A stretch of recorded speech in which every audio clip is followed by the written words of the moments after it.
So today, because of the rain, there's been delays, and with Kiboko, we believe that everybody should be in the room so that we can be able to impact as many people as possible. So get everybody in the room and let's get started. We're going to be having a series of speakers coming from the virtual space, and we're also going to be having people here on ground. Brad Park, could you come and introduce the campaign? And then from there, we can begin. Esther, let's get everybody in the room, yeah? I'm sure everybody has had some breakfast or some lunch or late lunch, early lunch, I mean. So get them in the room and let's get started. Brad, make your way down here so you can introduce the campaign to the people on live, and then we start pitching. And it's going to be 10 minutes per pitch. So guys, you're going to be able to share your thoughts and your sentiments about how the campaign is and how the projects look and what you think. Are they real products? Are they solving problems? That's what we're going to be talking about today. So we're going to have Bradpa come up here and say hi and tell us a little bit about the campaign. You can go around the back. Yeah. So guys, have your seats. We're about to start. We're going to be here until late. I've heard we can stay here until 7, so we're here until around that time. So guys, just stay tuned. If you need to leave, you don't have to. If you need to, don't leave. There's money, there's value, there's opportunity. So, Pratpa. Hello, everybody. How are you this morning? Please answer me. Hello, everybody. Hi. How is the code? How is hacking the code taking you? So, to the online people, I also believe that you've been coding out all night, and I'm expecting to see well-built projects. I'm also expecting to see contracts deployed. So some key things that we'll be looking out. First, your contract should be deployed on Lisk. That means I should see it on the Lisk Explorer dashboard. As you are also doing the pull request to the Kiboko DAO Kiboko Youth Month repo, please ensure that you've deployed the particular project on a new branch, and also ensure that once you're also doing that pull request, on the comments, write the project title, the project description, and also if you have slides, include the project slides there. And also, if you also have a live link of your particular project, include the link there. And also don't forget to include your contract address, the one that you've deployed on the Lisk network. So we are also going to be on the lookout of the best project that has used the Lisk infra apps. Just to give you a few of them, there's Ionic, MoonPay, there's also DAP there's also Redstone for those who are doing oracles. So those are some of the things that you'll also be looking. If at all you have a contract that we've also deployed on the Lisk ecosystem, ensure that you verified and published that contract so that I can see it on the Lisk Explorer dashboard. Another thing is don't forget to fill out the form that we've also shared. You can find the form and also the repo link on both Lisk_Kenya Telegram and also on Kiboko's DAO under the Lisk channel Discord. So those are the places that if you also are experiencing any bugs or any deploying problem, don't hesitate to reach out to us. We are here to help. So to those who are also on IRL, who are also on the hall, I'm expecting you to pitch. Please have maybe slides, also maybe have a live link to your particular project, and try to showcase to me what was the particular problem that you are solving, what is the solution, and what do you have to show about for the solution. Yeah, so don't forget Lisk vision, especially in Africa and Kenya, is to solve local problems in an emerging market with a special emphasis on RWA, ReFi, SocialFi, DePIN, and also other blockchain tracks. So the better your idea, the better the building, the better the actualization, the better are your chances to be able to be considered for the Lisk mini hackathon as a winner. Yeah, so that's it from me. Aziz, I'm done on my end.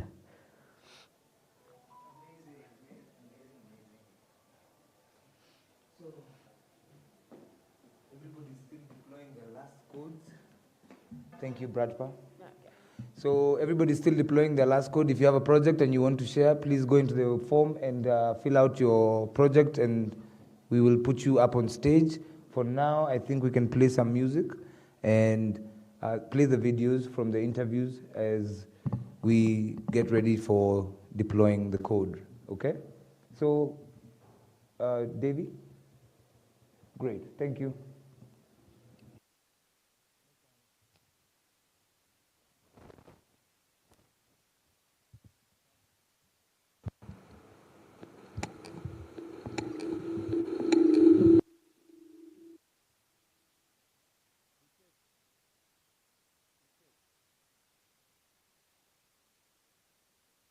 Let me tell you, our future couldn't be more bright. It's time to wake up. Our industry is still facing significant challenges today, and we need to tackle those and tap into new opportunities. We feel we can contribute a lot to our industry, which also includes other ecosystems, making friends, not enemies with them. For that, the LISC Foundation has changed its name to the On-Chain Foundation. We're broadening our purpose to foster and support the entire blockchain industry. Our goal is to become an industry leader once again. This change brings forth a fresh era of new initiatives. Going forward, the On-Chain Foundation will work on multiple projects, which we are revealing over the coming months. One of those projects is On-Chain, our contribution to the Web3 education landscape. While we work out the technical Because let's be honest, of this new all world we Web3 have, education on the market we is are going damn to have- boring. But we will change that. We can make learning about Web3 exciting again. On-Chain will publish Web3 research reports in a never-before-seen way. For that, we secured the super cool domain name onchain.org. Check it out. It will be your #1 source to get high-quality crypto alpha from, all in a crypto-native way. What that means exactly, we will tell you more about in January. I'm gonna promise you, the next months will be wild. Stay tuned. This is Max Kordek. Thank you.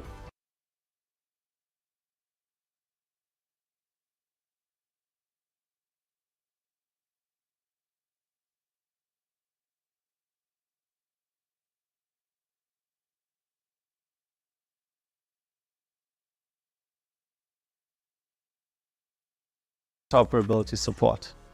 With that, we have fulfilled all promises made when we embarked on our journey 8 years ago. From now on, anyone in the world can use Lisp to build interoperable blockchain applications in JavaScript. And of course, all existing blockchain applications on Lisp can be upgraded to add full interoperability support as well, in order to be connected to our wider ecosystem. During our entire journey, we have always remained dedicated to our cause, to make blockchain accessible. And that's not changing. We stay focused and continue to make great strides in accessibility for users and developers alike. With the completion of our founder's vision, we are now looking forward to a new beginning. The future is bright, and I'm excited to bring you all with me on the path ahead, to bring more people on-chain. See you on the Lisp community channels. Bye.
Content of the document.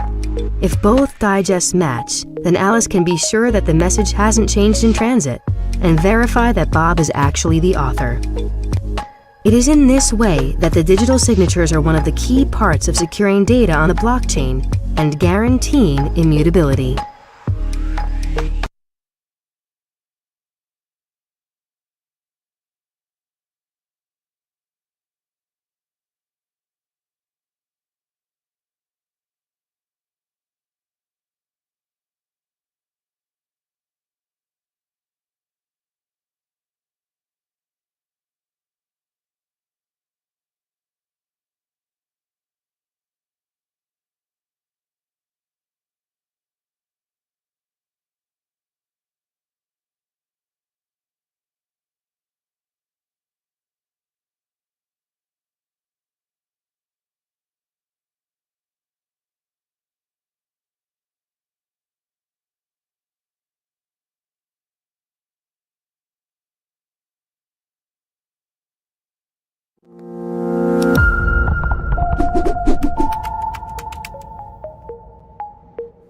Digital signatures.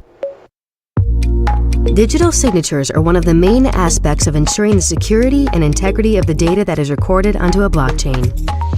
Similar to the handwritten signatures of the physical world, digital signatures are used to bind a person or entity to digital data. To understand how a digital signature is created, let's suppose that Bob wants to send a digitally signed document to Alice.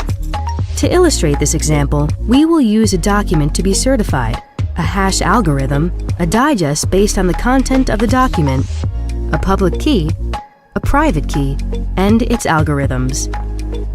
Bob has two keys appearing in the form of random numbers and letters, a private key and a public key. A private key should always remain private, but in order to digitally sign a document for Alice, Bob needs to share his public key with her.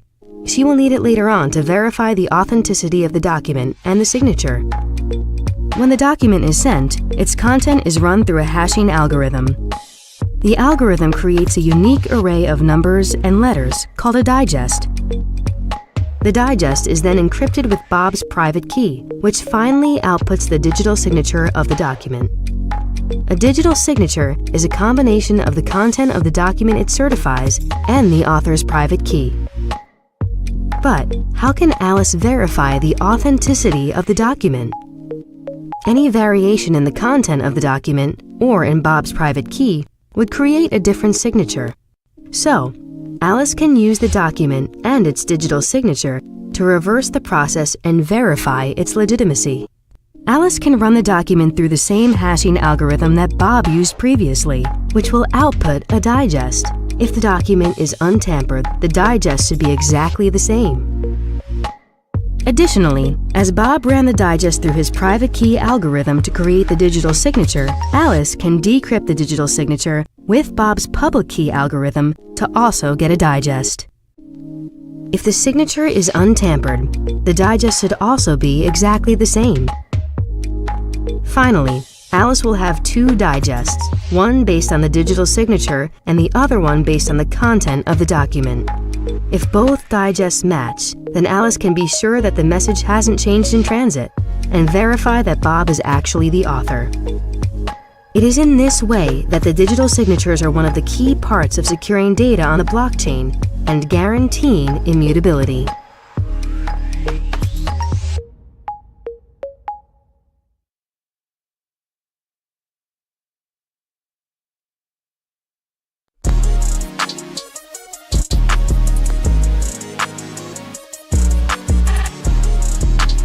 Hey Liskers, we did it.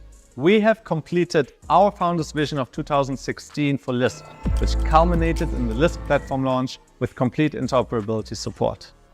With that, we have fulfilled all promises made when we embarked on our journey 8 years ago.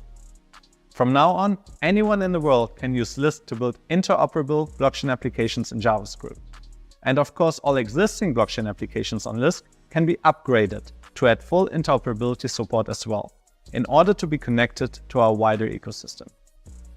During our entire journey, we have always remained dedicated to our cause, to make blockchain accessible. And that's not changing. We stay focused and continue to make great strides in accessibility for users and developers alike. With the completion of our founders' vision, we are now looking forward to a new beginning. The future is bright, and I'm excited to bring you all with me on the path ahead, to bring more people on-chain. See you on the List community channels. Bye.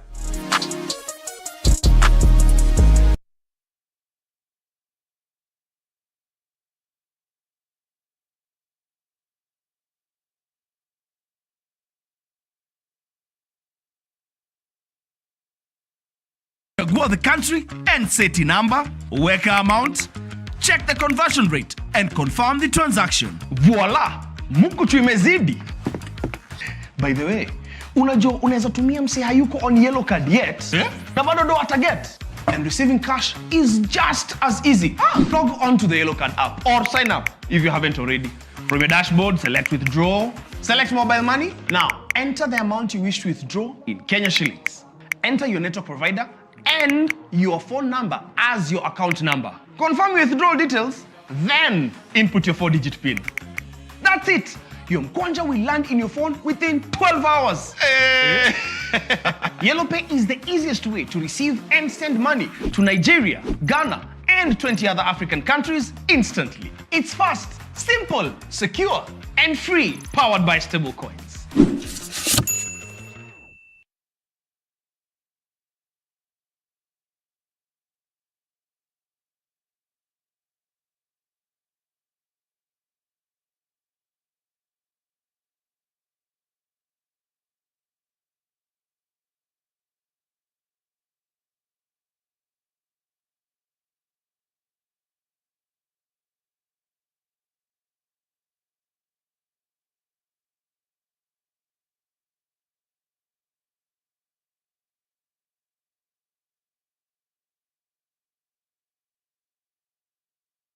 Here on Earth. What is the ideal state of Earth? Like, what do we actually want to do? If we could do anything on this planet? And it's like, well, we probably should just like throw a party. Here we can go, action. What do you need for that party, right? Pizza. So that was kind of part of the how we got where we are. We're gonna throw a global pizza party that we're gonna fund by selling blockchain-based NFTs of pizza. Wanting to build towards a world where everyone can just eat. People came to Pizza Now because they wanted to bring the world together around pizza. And so having like a really strong mission that people can sink their teeth into, that was our secret. We're here at Pizza Brain, Philly's famous pizza museum. All right. Pizza is a global phenomenon. It's beautiful, right? Every pizza is kind of a work of art. Every pizza is community in a box because there are 8 slices in there and you're probably not gonna eat all of those alone. This is why pizza is what I came to as this is the vessel to bring community ownership powered by the blockchain all over the world. What am I gonna do? I'm not gonna eat it. Oh. A funny thing about me is that I actually cannot eat gluten or dairy. So it is not actually about pizza. What Pizza Now does for Web3 is instead of going to people and saying, we're Web3, and we say, hey, you want a slice of pizza? So it's a really good foot in the door to say, hey, maybe there's something really interesting with this blockchain stuff. Wow. I run this Facebook group in South Philly called South Silly. And so I have relationships with a lot of the local businesses. When the pandemic hit, businesses suffered, many closed. And it made me start to think really deeply about how to change ownership structures in neighborhoods so that communities could support businesses in a different way. Everyone brought their skills together to make this thing the super grassroots pizza place, you know, from the ground. Like we put these floors in, like everything in here we did ourselves. The Pizza DAO story, in short, is we brought together a community of artists from all over the world to make toppings for a digital pizza. We made a generative project of 10,000 digital pizzas. We sold them to bring in money. We took that money, we bought pizza with it, and we gave it away all over the world.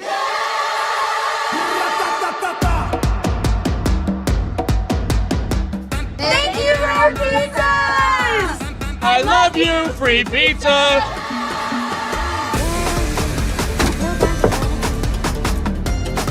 So anche Pedro mangia la pizza.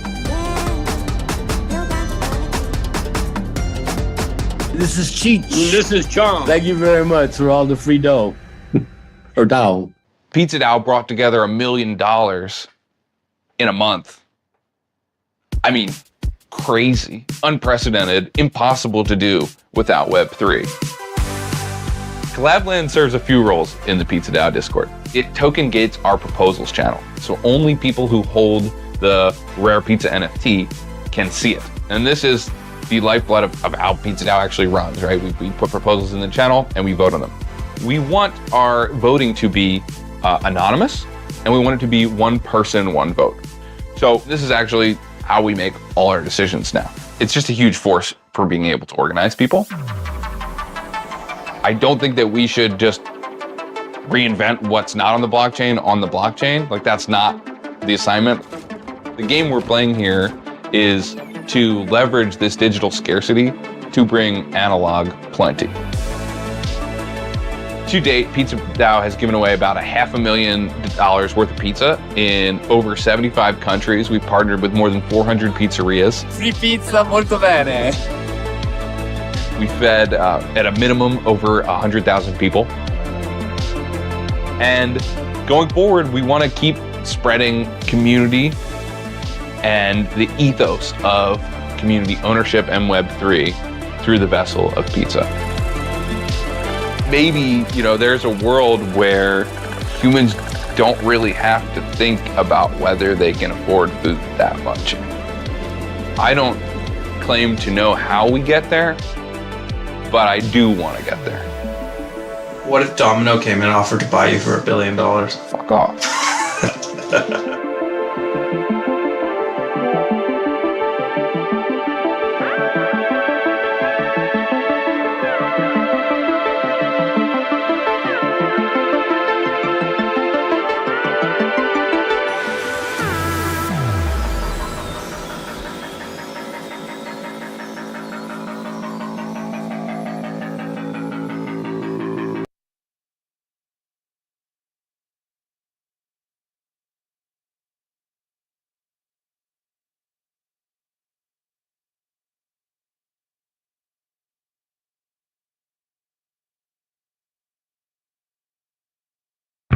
Kutuma pesa kutoka Kenya hadi Ghana, Nigeria au Cameroon imekuwa komplike mbaya zaidi.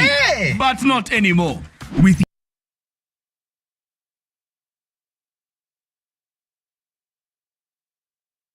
then send, chagua the country.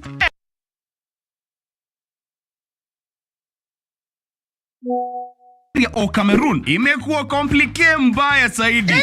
But not anymore. With Yellow Pay, ni kama mkate ngumu mbele ya chai. Just log into your Yellow Card app account, tap pay, then send.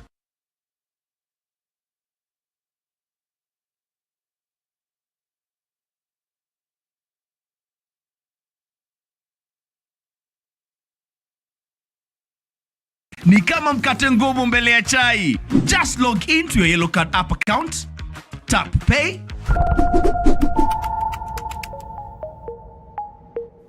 Digital signatures. Digital signatures are one of the main aspects of ensuring the security and integrity of the data that is recorded onto a blockchain. Similar to the handwritten signatures of the physical world, digital signatures are used to bind a person or entity to digital data. To understand how a digital signature is created, let's suppose that Bob wants to send a digitally signed document to Alice. To illustrate this example, we will use a document to be certified, a hash algorithm, a digest based on the content of the document, a public key, a private key, and its algorithms. Bob has two keys appearing in the form of random numbers and letters, a private key and a public key. A private key should always remain private, but in order to digitally sign a document for Alice, Bob needs to share his public key with her. She will need it later on to verify the authenticity of the document and the signature. When the document is sent, its content is run through a hashing algorithm. The algorithm creates a unique array of numbers and letters called a digest. The digest is then encrypted with Bob's private key, which finally outputs the digital signature of the document. A digital signature is a combination of the content of the document it certifies and the author's private key. But how can Alice verify the authenticity of the document? Any variation in the content of the document, or in Bob's private key, would create a different signature. So, Alice can use the document and its digital signature to reverse the process and verify its legitimacy. Alice can run the document through the same hashing algorithm that Bob used previously, which will output a digest. If the document is untampered, the digest should be exactly the same. Additionally, as Bob ran the digest through his private key algorithm to create the digital signature, Alice can decrypt the digital signature with Bob's public key algorithm to also get a digest. If the signature is untampered, the digest should also be exactly the same. Finally, Alice will have two digests, one based on the digital signature and the other one based on the content of the document. If both digests match, then Alice can be sure that the message hasn't changed in transit and verify that Bob is actually the author. It is in this way that the digital signatures are one of the key parts of securing data on the blockchain and guaranteeing immutability.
And I like thinking about the human being as an example. You're a bunch of organs. You have ears, you have a nose, you have a mouth, you have a stomach that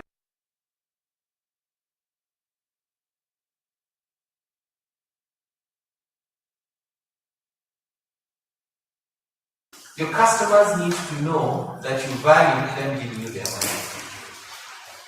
So if you're ever going to grow your business, don't just think it's about the software, because I've had this argument. Somebody sits on and tells you, oh, do you know how long it took me to fix this software?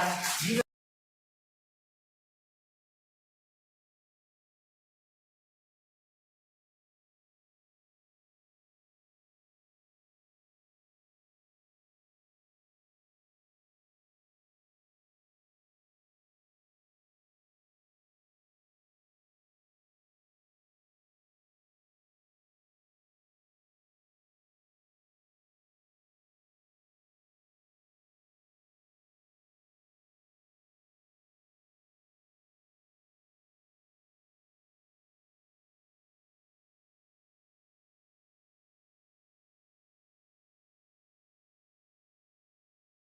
it and they can do it.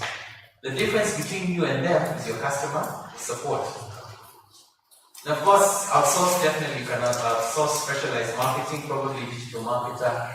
You want to get a farm that can actually push it for you in a specific market and all that. And of course, without course, ego. Now, at this stage, you start having sub-teams. I walked into a tech business yesterday. As I said, my life is about businesses, so I'm always walking in and out of businesses. So yesterday, after a presentation, or actually to the connection to one business, I was taken to an IT company. And as I walked into the farm, the business owner was there. We talked about how he's giving you the heads of the sub-teams. Now, the interesting thing is, when the dynamic changes and you have the sub-teams, there's a very key thing that happens. The sub-teams focus on the different projects. That multi-focused, multifaceted, multitasking ability has to be sublet to somebody else. So you have teams and team managers. And in order to have efficiency in those projects, you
GM. Sorry about that. GM. Who can tell me what GM means? Who in the house knows the meaning of GM? There's a good prize from Lisk and Kiboko Dao. No. That's for the Web 2 natives. Yeah, it's good morning, but for Web 3, it's not. GM doesn't mean good morning. Anyone else? GM. Anyone else? You want yes. Game Masters? Nah. But for the Gamify people, it can mean Game Masters, but for the Web3 natives, nah. Yes? Yeah? Are you a biotechnology student? What do you study? But sorry, it's not genetically modified. Anyone else? Anyone else? Yeah? It's not good morning. No one knows the meaning of GM in the house. You want Liz to go back with the prizes?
Even after kupatiwa Mwakenya bado mnashindwa.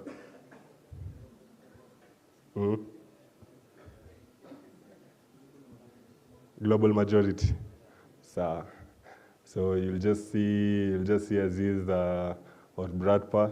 They'll give you something for being attentive in class. This is Bradpa, so just see at the Nyuma tent. Yeah, so guys, today we are at the final phase of the hackathon, and we are continuing to receive your projects, your submissions, continue deploying, continue submitting. We've realized that it's a race against time, so the Lisk team has decided to have an extension for you guys to submit the project still around 9 p.m., but people will still be able to pitch their projects. But you can continue submitting. The deadline for submission has been extended from 4 p.m. to 9 p.m. So don't just keep on deploying, tell a friend to keep on deploying and keep on submitting. And yeah, so for me, I didn't even introduce myself. Pardon me for that. I'm Blaze Kwasi. I'm a member of Kiboko Dao. I wear many hats. I'm a software developer. I'm a lawyer in other areas, and I'm still a businessman. Yeah. So I'm gonna be one of your judges today, together with Bradpa from Lisk. We have Dalmas Ogembo from Kiboko Dao, who's a full stack developer with more than 8 years experience. He's actually the person who's behind the Kiboko Dao website, and is the one who's in charge of the Kiboko Dao servers. And virtually, we have Timothy Agevi, who's also the technical director at Kiboko Dao, who'll be assessing, who'll be reviewing the code and some of your submissions. We also We also have some people internationally. We have Andrew also from LISC who'll be also reviewing your code and your pitches virtually though. And we also have a team from CVVC Labs who will be also doing the same. So guys, continue deploying. So for today, I just want to guide you guys on what you are really looking for in the projects. As you even if you're deployed, this is a chance to correct maybe anything that you haven't done correctly. So what you're mainly looking for is, number one, you have to make sure that your contract has been deployed onto the LISC blockchain. And when we check the contract address, make sure that we can see it on the blockchain explorer for LISC. Brata, the blockchain explorer for LISC block. Yeah. So for LISC, you can check out LISC Explorer. That's where you can confirm if you have deployed your project. That's where your contract address will be. Also, your contract should be verified and published. Also, if you have used a token, it should be deployed and visible on chain and still on the LISC Explorer. For you to stand a good chance of winning, you must also have a website. If you don't, no problem, but for you to stand a good chance of winning, you must have a website and a good pitch deck. How many of you here have ever created a pitch deck? Who knows what a pitch deck is? Who in the house knows what a pitch deck is? There's definitely something for a good answer.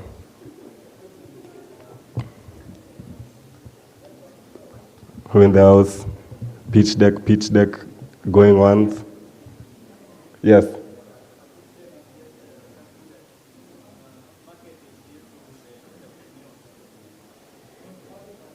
Yes, you're almost there, but that's a good try. So a pitch deck is basically how you capture your idea, but on paper, it just has to be something that is very succinct and concise.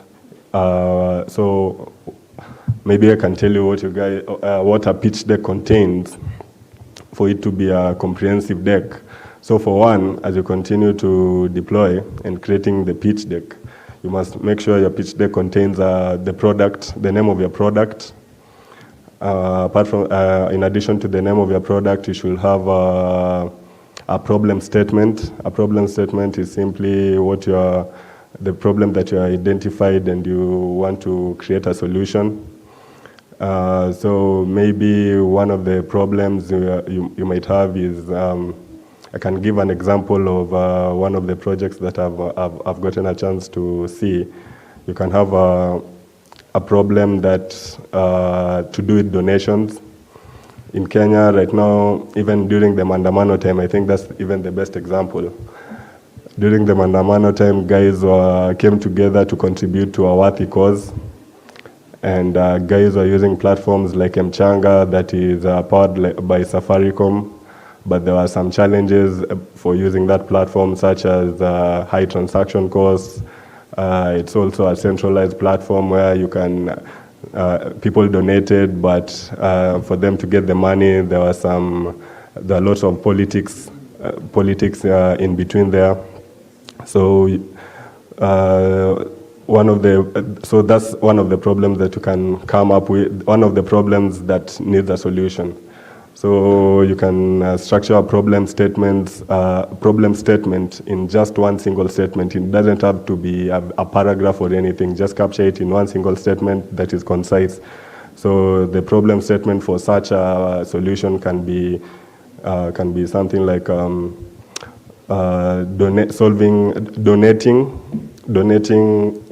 giving donations at a lower cost or at a lower rate compared to what's already in the market. You can also, and the solution is just there. The solution is low transaction costs and low transaction costs for the product that you're creating. Another aspect that should be covered in the pitch deck is the target market or the market opportunity is there for, that is there for your product. Another aspect that is key, I'm just giving you key highlights because I don't want to give you more Kenya for this, just key highlights of what needs to be captured.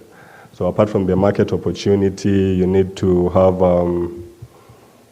comparative analysis of your product and the existing products in the market, because you're not, because nothing is new under the sun. So trust you me, whatever you're building, there's already something like that exists.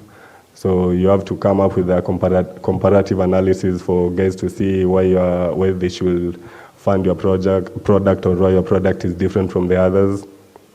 Also, you need to capture your team, the roles that they play in your team.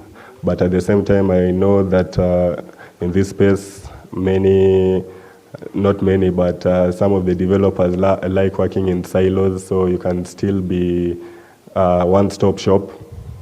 You can be the technical lead, you can be the market lead, you can do everything if you have the energy to do that. But it's in the Web3 community, we encourage collaboration, and that's how you're able to grow a product, because as much as you might know everything, there is something you might that your neighbor might know that you don't know. And also another key aspect in the pitch deck should be the financial projections. What you foresee your project the revenue that your project will bring in the next, let's say, 1 to 5 years. You should have a good revenue projection. And one of the major aspects of a pitch deck is to have a business model.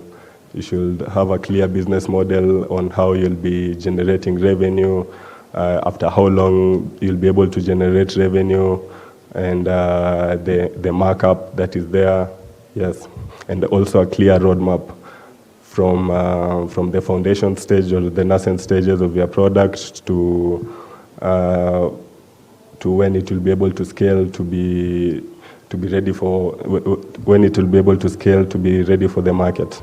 Yeah, and don't forget definitely the ask. You cannot have a pitch deck without an ask. And in this case, there's a prize pool for $1,000 that will be divided among 4 people, 4 winners.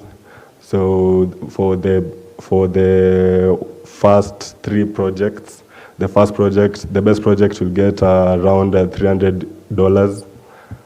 Second project, $250 USD, and the third project will get $200 USD. And for the 4th project, we'll be awarding anyone who's integrated the Lisk infrastructure apps into their project already. So for the 4th project, there'll be an award of about $250. So cumulatively, that makes $1,000 for this mini hackathon. And believe me, guys, this is just the beginning of a long journey.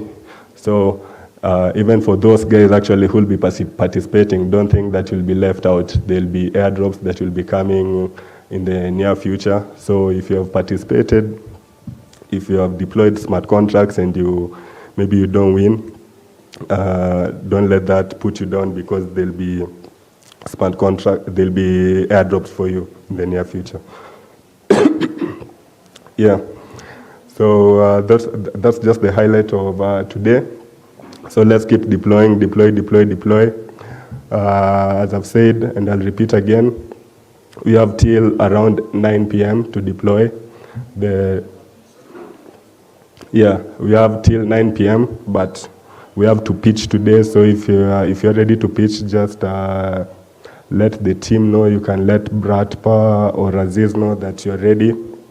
You can come on screen and ask for us judges, you're ready to go, and see what you have in store for us. Yeah, so encourage everyone here, everyone that's online, come on stage and pitch your product. I'm Blaze, and it was nice talking to you guys.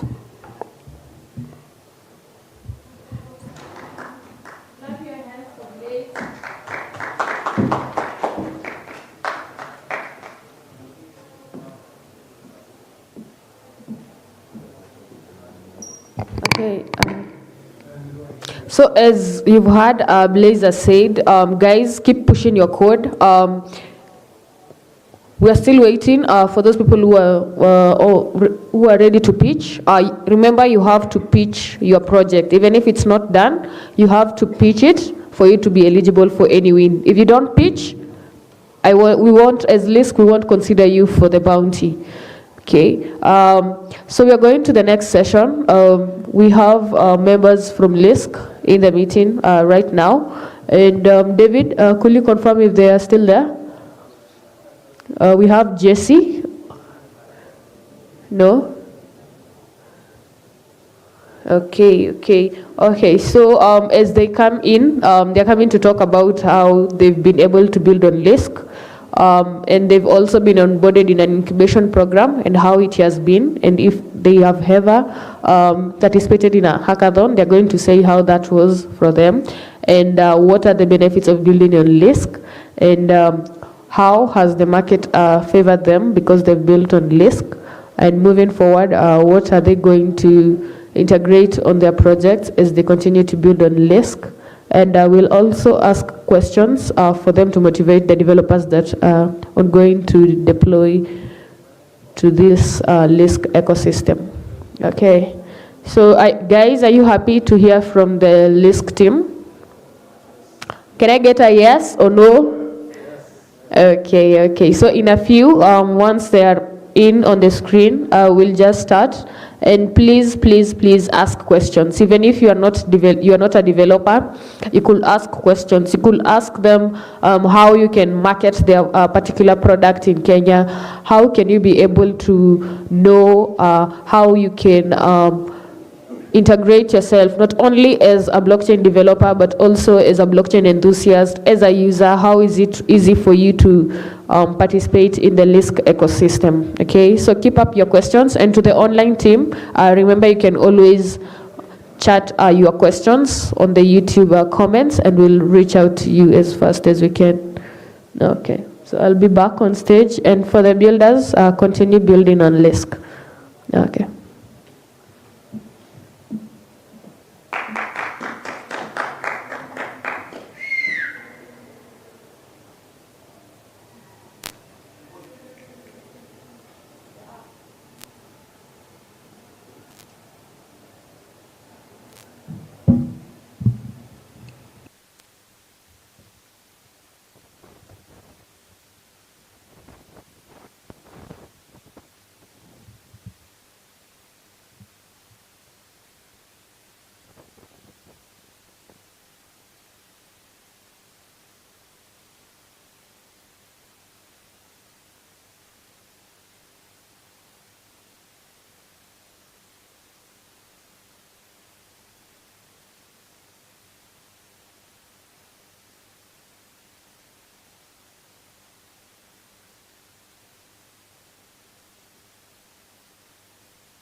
For LISC, which culminated in the LISC platform launch with complete interoperability support. With that, we have fulfilled all promises made when we embarked on our journey 8 years ago. From now on, anyone in the world can use LISC to build interoperable blockchain applications in JavaScript.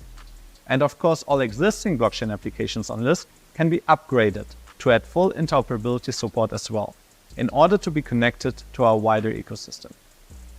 During our entire journey, we have always remained dedicated to our cause, to make blockchain accessible. And that's not changing. We stay focused and continue to make great strides in accessibility for users and developers alike. With the completion of our founder's vision, we are now looking forward to a new beginning. The future is bright, and I'm excited to bring you all with me on the path ahead, to bring more people on-chain. See you on the List community channels. Bye.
Bal. He's in the LISC incubation program, and he's going to tell us how it has been from him and how he managed to enter into the LISC incubation program. Jesse, can you hear me? Yeah, I can hear you. Can you hear me? Okay. Yeah, so you can start, and I'll keep interrupting you in case there's a question. Okay. So just Nigerian. We can't hear you. Can you hear me?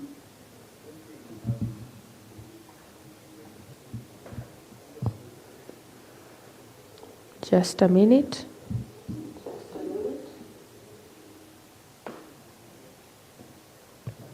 Okay, you can go.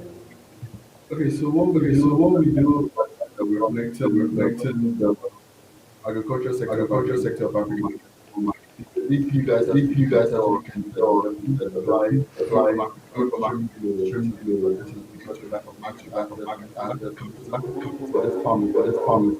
terms of like experience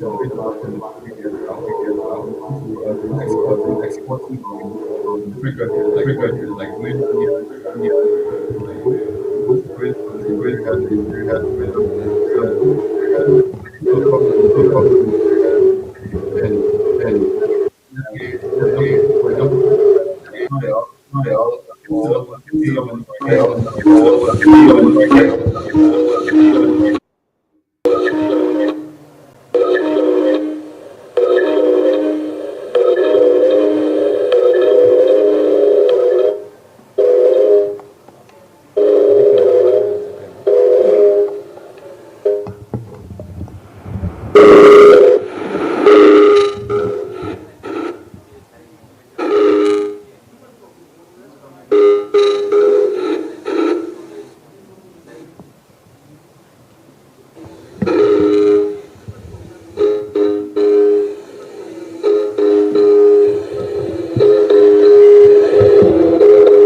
Okay.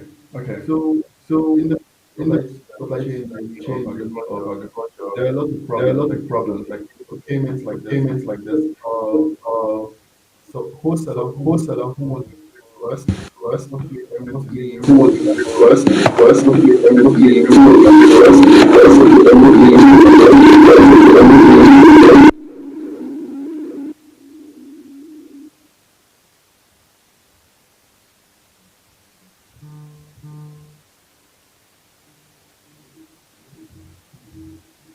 the the wholesaler will have to make wholesaler will have to make a payment through the bank system into the bank, into the bank pay $80,000. You have to wait $80,000. You have to wait 3 days, sometimes three even days, a week. sometimes even a week.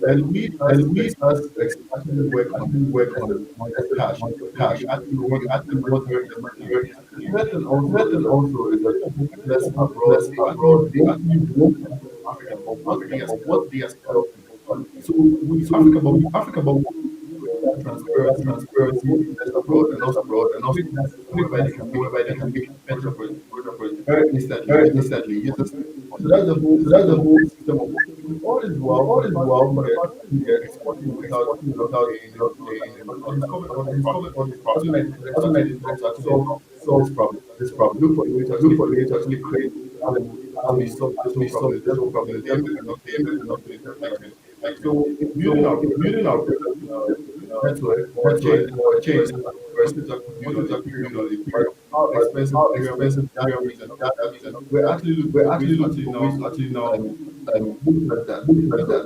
in Because place that in okay, we place can that actually okay, we build can on this. actually build on this. Then the Then latest thing was when we actually saw the application for LISC incubation program. We applied for it, sent in our pitch deck, sent in okay a few clips. At that time, we only had screenshots, Figma designs of our product. We send those Figma designs, tell them this is what we are trying to do, this is the impact we can make using our project. And at the end of the day, long run, we got accepted into the LISC incubation program. My journey in the LISC incubation program is actually very interesting because first of all, we got access to people that we couldn't even get access to at first. Like we can actually assume something like this. We got access to the CEO of Chamber Records, access to the CEO of Valard, a lot of CEOs whereby like CEOs in the blockchain space that we can't even actually have that direct access to. We even were able to actually get some of them to be part of our advisory board because at the end of the day, they're giving us tangible advice that we wouldn't have even discovered. Because there's some certain things that we didn't know even as an agricultural startup. But when we spoke to an individual like the CEO of Chambers Record, he actually gave us an in-depth clarity on how the agricultural sector work and how we can actually even improve our product. So the list incubation something is actually way helpful than we even thought. Even if we should go into the technical part, sometimes when we had problem in pushing some of our development, we can easily text anyone from the list team.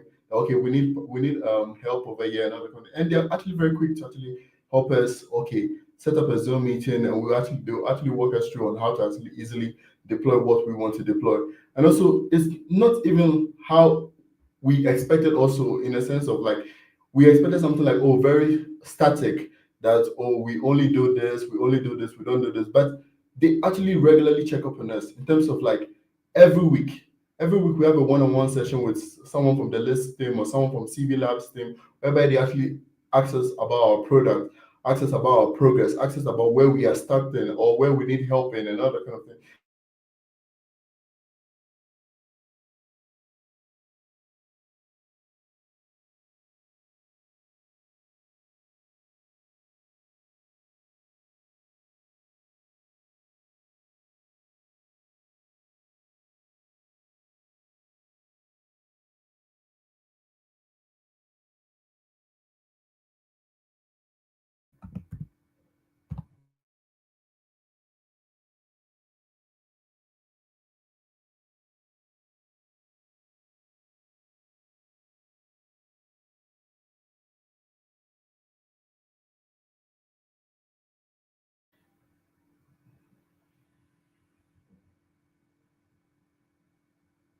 Hello, am I audible?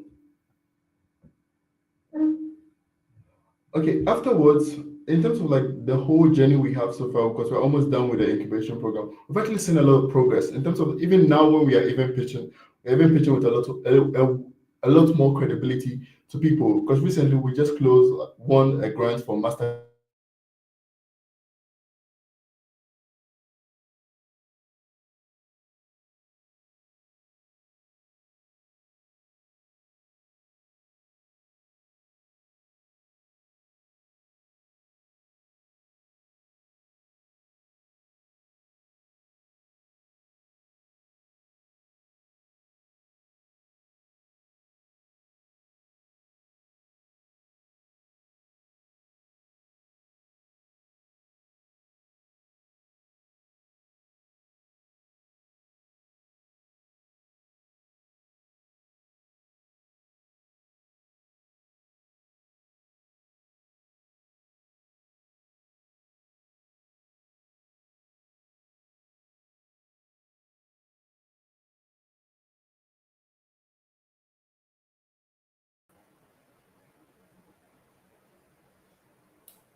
So hi everyone, can everyone hear me?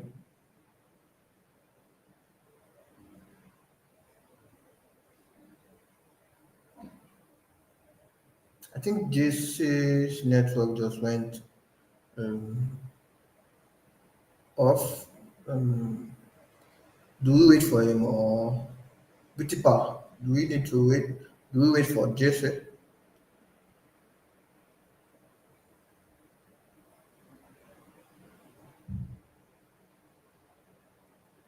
Bitipa,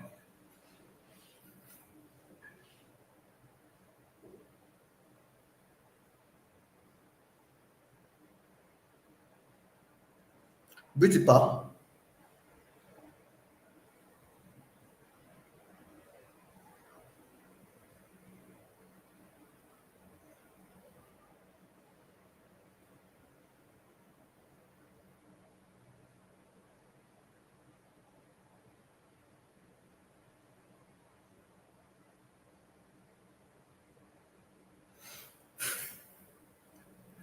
Bitipa, please do we wait for Jesse?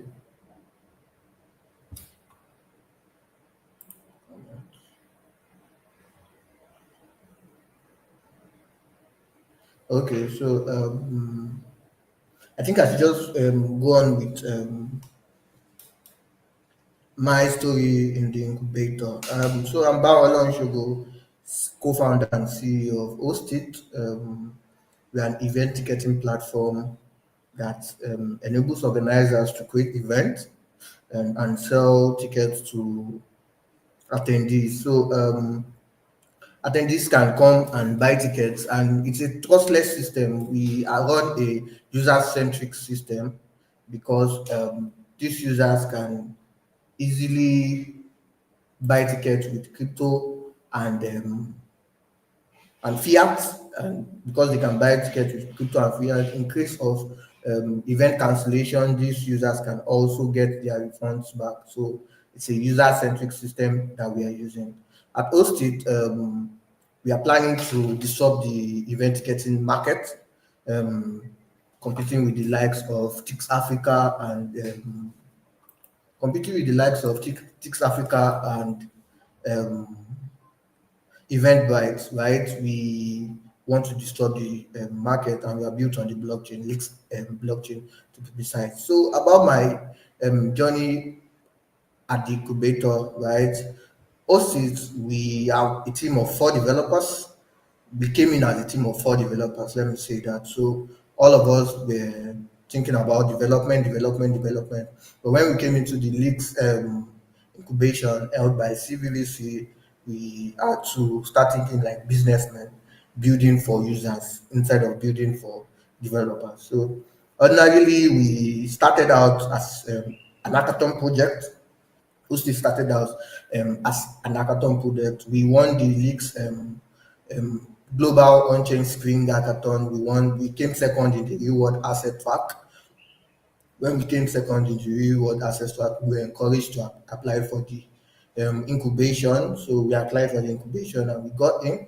Since when we got in, um, we have been able to craft a compelling problem and solution statement.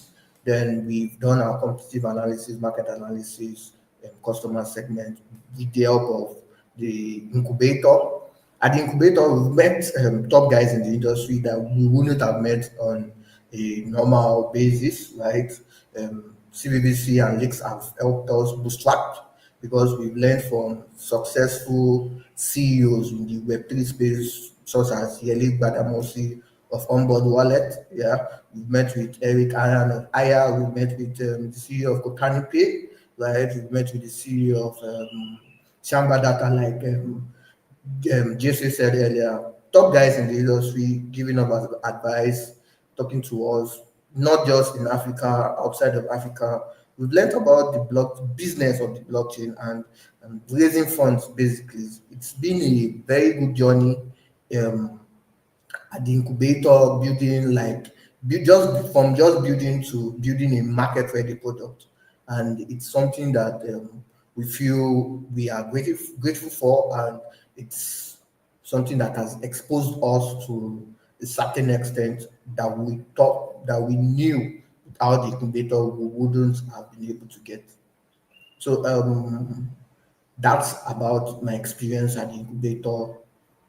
Wonderful program, and it's all thanks to Leaks for bringing this up. So basically, if you have any questions about maybe my journey in the Web3, basically you can ask. Hackathons, I've done about a lot of them. I've run about 5 to 6 hackathons, from Leaks to Starknet to Shadjon to a lot of them. So I've won a lot of hackathons, and I mean, it's quite nice building hackathon projects, pitch deck, creating pitch deck, compelling problem statement, compelling solution statement, and it's quite a lot to do. And but if you put your heart to it, grind, you definitely come out good. So if you have any questions, I would love to answer them right away.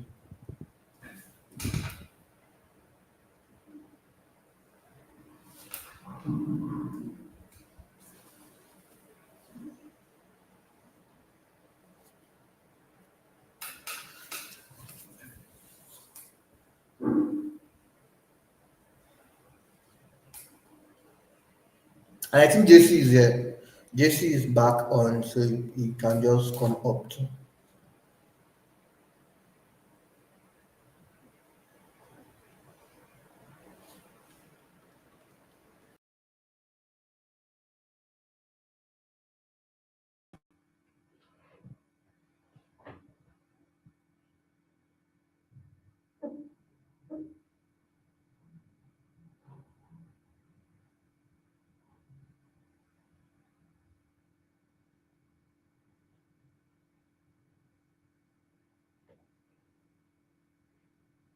Hello.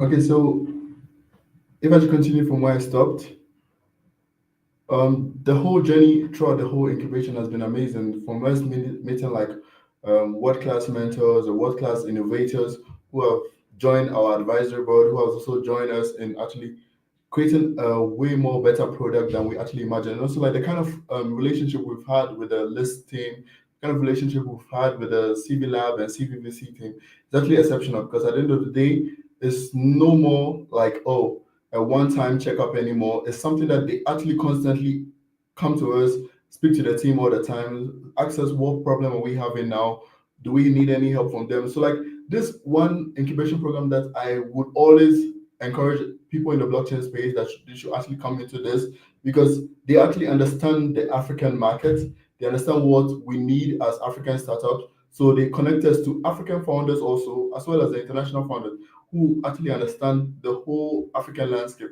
So for me, in terms of what we've achieved so far, ever since we've been in this list incubation program, we've actually been selected by the Rwandan government as being like top 25 startups in Rwanda in the Hunger Pitch Fest.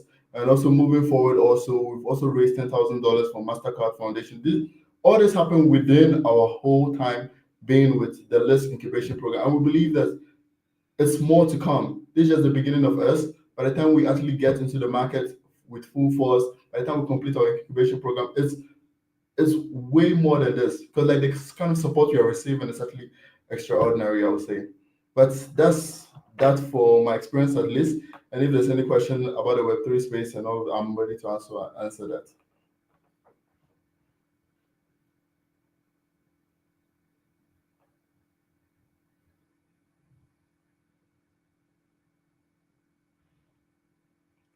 I think you're muted.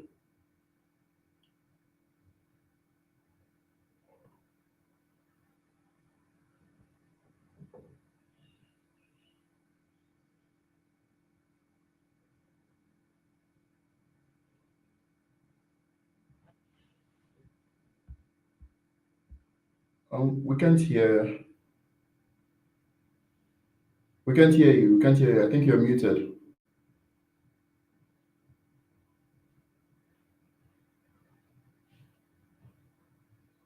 Yeah, you're muted.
Okay, Jesse, hope you can hear me right now.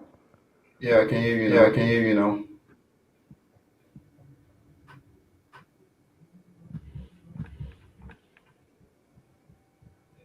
Are we together? Yeah, we are. Yeah, we are. Oh, okay. Sorry for that.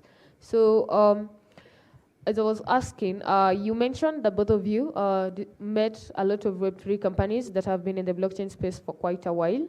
So, could you kindly tell us the tips that you managed to gain and learn while you were with these companies and also in the incubation program?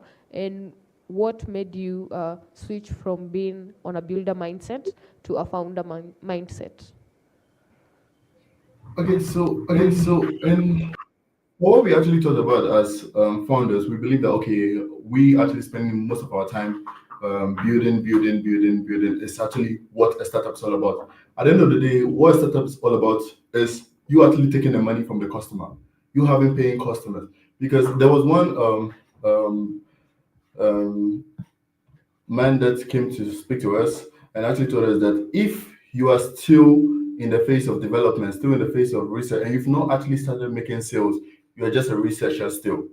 So at the end of the day, you have to actually go to the customer you're actually talking about, the customer you're actually targeting, and actually listen to what they actually want as a customer before you actually just assume that whatever you're building is what a customer wants. You must actually be very, very concerned about what your customer actually need. And that's like coming from the he's part of the executive of Velar, one of the biggest stablecoin company in South Africa. He actually told us that we should actually go to our customers because that is who we are building our company for. We are not building our company for ourselves. We are building our company for a particular group of people. Go to those group of people and actually ask them if this would actually make an impact. Would this actually make an impact? And if they say, okay, yeah, this is actually going to make a, be very user centric when you're actually building your product. Because to us developers, we can be building something and we're like, oh yeah, this is obviously easy to use. This is obviously so fast and all that kind of thing. But then again, you go to your users and say, okay, I have built this product and something like that. Then you get this thing they call founders humility, whereby they'll be like, this is rather difficult. We rather prefer what's existing in the market already. This doesn't solve any problem for us. We rather prefer going the normal route. So as a startup founder, one thing we've actually learned from the list incubation is that we should constantly be talking to our customers, constantly be building that community around our customers, that whatever our customer wants is what we are building. And at the end of the day, there are different variations. And I think Hosted will actually expand on that, whereby he will talk about as startup founders, sometimes you will actually feel like, okay, you can actually build a product that you force your user to need. But it doesn't work that way majority of the time. What actually works is that, okay, you built something that has value. The customer agrees this thing has value. You go to the customer agrees this thing has value. You spend more time perfecting that product and you release it to the market. You shouldn't really spend more time in the development phase without actually hearing from your customers. You should actually be going out to listen to your customers and hear what your customer has to say about your product. In the agricultural space like this, for example, I have been doing a lot of exporting and importing of grains within Africa. So like when we were building ours, I had to now go to these people and ask them, okay, will something like this be good? Will something like this be good for the market? Will you actually use something like this? Until they now say, oh yes, this is something that we would actually like love if it actually exists. This is something that we actually love. So that's one thing that I personally learned, that as a startup founder, your main focus is your paying customer. Your main focus is the customer you want to take money from.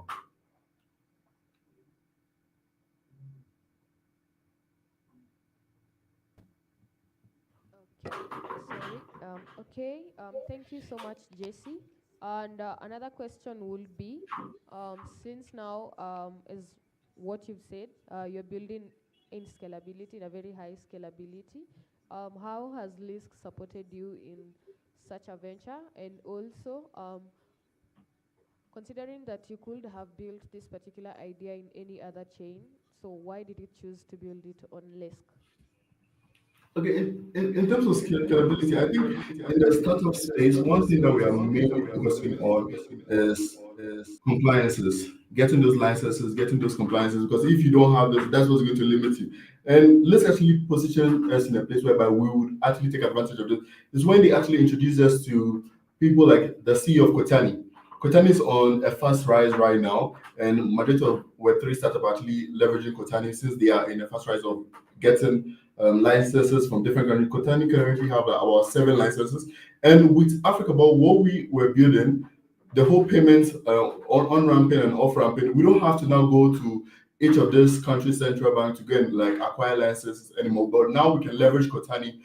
Leveraging Kotani gives us access to enter about 6 or 7 markets in the East African region, whereby we can easily make our company processes in Kenya, in Rwanda, in Tanzania, and other countries whereby Kotani already has its license. And Kotani is a portfolio under Lisk. And I think at the end of the day, that's something that we as Africa, but we're trying to like leverage to the core and taking advantage of all these companies that are under Lisk so that we can actually expand way faster. They will be like our lever. And I think that's something I also learned as a startup founder or as a startup. One thing that you should actually look at is that look for companies you can partner with for you to scale faster. Because one thing we also learned, you might not necessarily be able to do it all by yourself. You might not necessarily be able to build your startup, go and get licenses, go and get this, go and do. But when you leverage partnership, that creates a win-win situation for both the person you're trying to partner with and yourself. You can actually scale faster. Like for us right now, partnering with Kotani makes us have access to financial market in different countries within Africa, in this part of Africa that we are targeting, and also partnering with Shamba Records. we leverage the partnership with Chamber Record by getting access to more agricultural firms and all of that. So these are all companies under the LISC portfolio. And this is what we are solely focusing on to actually like tap on our growth as Africa Bound.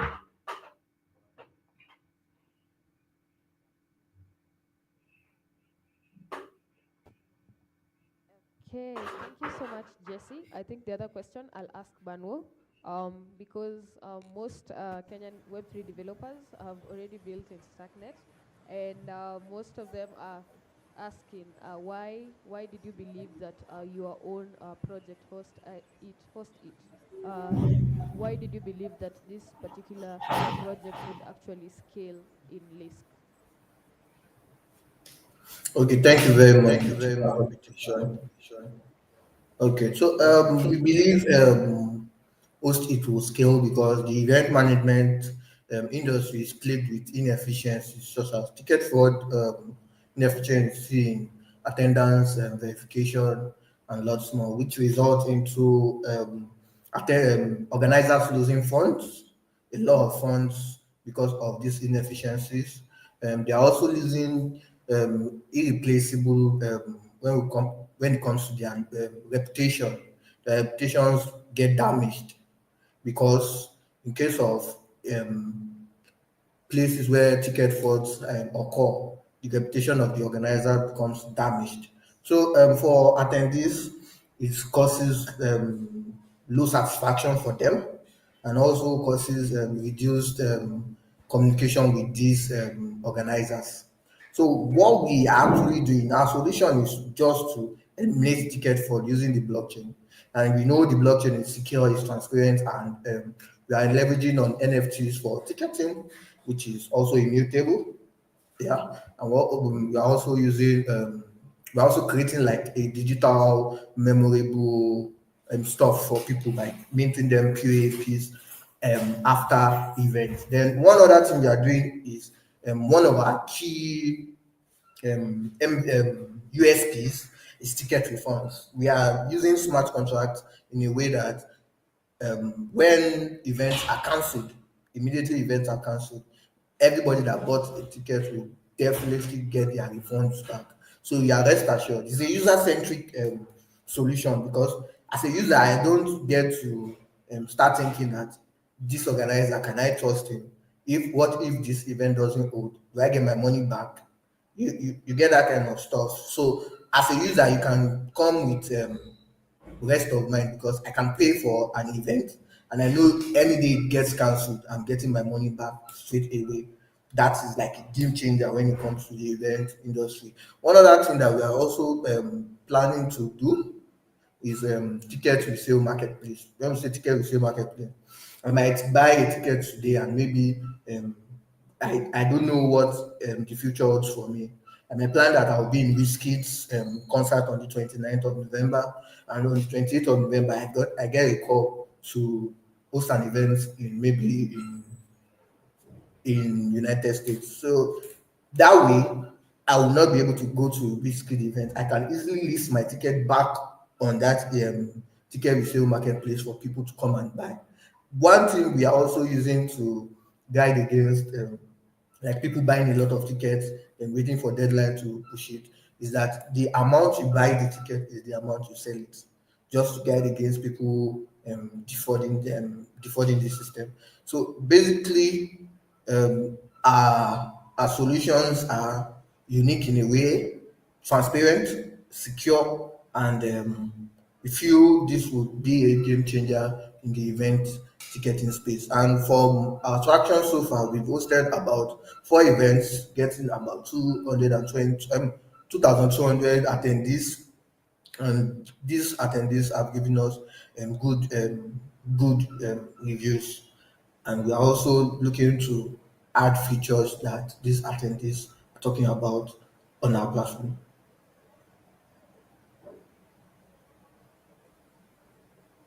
Okay, so the last question to you will be, you are a Web3 developer, and I love it that you are a Web3 developer because in the hall we have a lot of Web3 developers, and you mentioned that you've won 5 to 6 hackathons.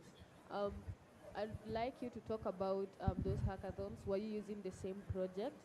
and also leave some tips on how you manage to win those hackathons, because most developers right now, I feel like they need to have a lot of discipline, a lot of initiative, a lot of motivation to hear from somebody like you who has won 5 to 6 hackathons. Okay. Thank you very much. I came into the Web3 space in January, learned with Web3 Beach Cohort 10. I know you guys must know IJ. We were IJ, what's that? Yangasi. She was my classmate in Web3 Beach Cohort 10. We were colleagues.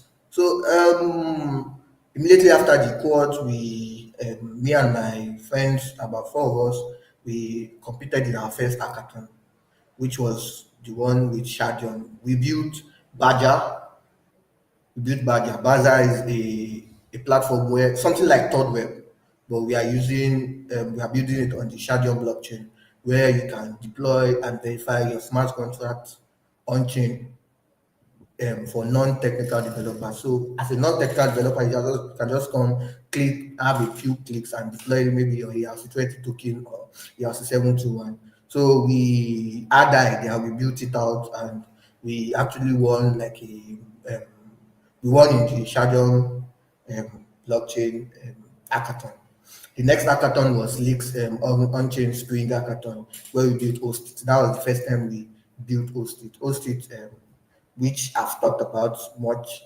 We built Hostit, and we came second in the reward asset track in when it comes to in the reward asset track. We came second. So what we for the third hackathon I participated in, that was in the Starknet token band hackathon. We leveraged the token band SDK to build a solution on Starknet. Then we also came second there. Then we won also with Itacra. We built Agroverse, which is a tokenized farming platform where people can come and farm. They can sell their products like a marketplace, and also they can list their farms for investment. Because what the problem we saw was that for people were farmers in Nigeria and specifically, or Africa generally, they know how to farm, but they can't scale. Right, scaling is a problem for them. So, what if you can come to a platform and see um, lots of farms on ground, and you can invest in them like tokenization, like a reward asset for farms. That's what Agroverse was about. Then we also won another. Me and my team also won another hackathon with Darknet of recent, the open build. Yeah, we won that, and we've done stuff. So what our secret, right, is the team of the hackathon. When you see the team of the hackathon, build towards that team. You don't need to just jump into building. Building is like the least of the problem when it comes to hackathon. You need to know what you are building. The idea is like one of the most important things. Then the way you present your product, product is very important. The pitch decks, who is pitching for you, how good is the person when it comes to pitching, your demo video, how do you do your demo video, what features do you show, because you can't show obviously you can't show all the features on your platform in your demo video. The main features, how do you show it? Is your contract verified on the blockchain? Yeah, if it's verified, it should be verified. You should never submit an hackathon with an unverified contract. That is not done. Your contract should be verified. Your README, very important. Your README, the problem you are solving, the tech stack, you how you integrated the blockchain that you're using. Maybe it might be like just a part of the blockchain that they need. How are you integrating that into your project? How useful is it to your project? Is this critical? So now maybe you want to build something with maybe Axela SDK or something like that that talks about like CCIP, cross-chain interoperability. You need to build a platform that speaks to that. Not that you want to panel beat a solution. I've seen people build one product for using it to apply to different hackathons. I find it very, very, very appalling because it does not make it's not the best. Trying to beat a solution to fix a particular hackathon. For me and my team, we feel building a solution for an hackathon is the best. So what we concentrate more is on the idea. If you have the idea, building is not a problem. Honestly, building is not a problem because you can build within 3 4 days. It's an hackathon. You can build the hackathon project in 2 days, honestly, and you get a working hackathon project. So for my advice, things to check out when you want to apply for an hackathon. The idea, number one, the idea you are building, it should be in line with what they are going. Number two, your pitch deck should be the best, right? Talk about the problem, the solution, your model, your business model, how you plan to make money, your team. You also need to talk about your team a lot when it comes to this stuff. Then number three, your readme. Some people would definitely want to read your readme. They know how to write a detailed readme. Then your demo video should be top notch. The demo video should be top notch. I've seen people win hackathons from their demo videos, right? The demo videos should be top notch. And finally, you should submit before deadline, obviously. Submit before deadline and keep hopes alive. That's it.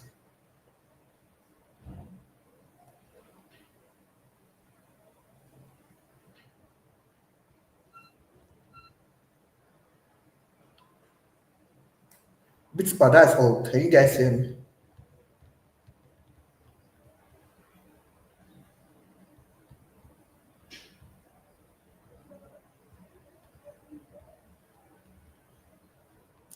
Can anyone hear me? Or have I been speaking to myself? Oh, okay. Yeah, so, I mean, that's the secret, my own secret to winning. Okay. So if you have any questions, you can just ask them and I'll answer to the best of my knowledge.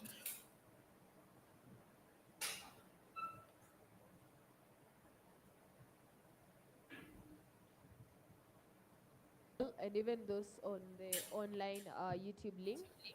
We thank you so much, Jesse, and thank you for those insights. To the hackers who are building today, you've heard from Banwo.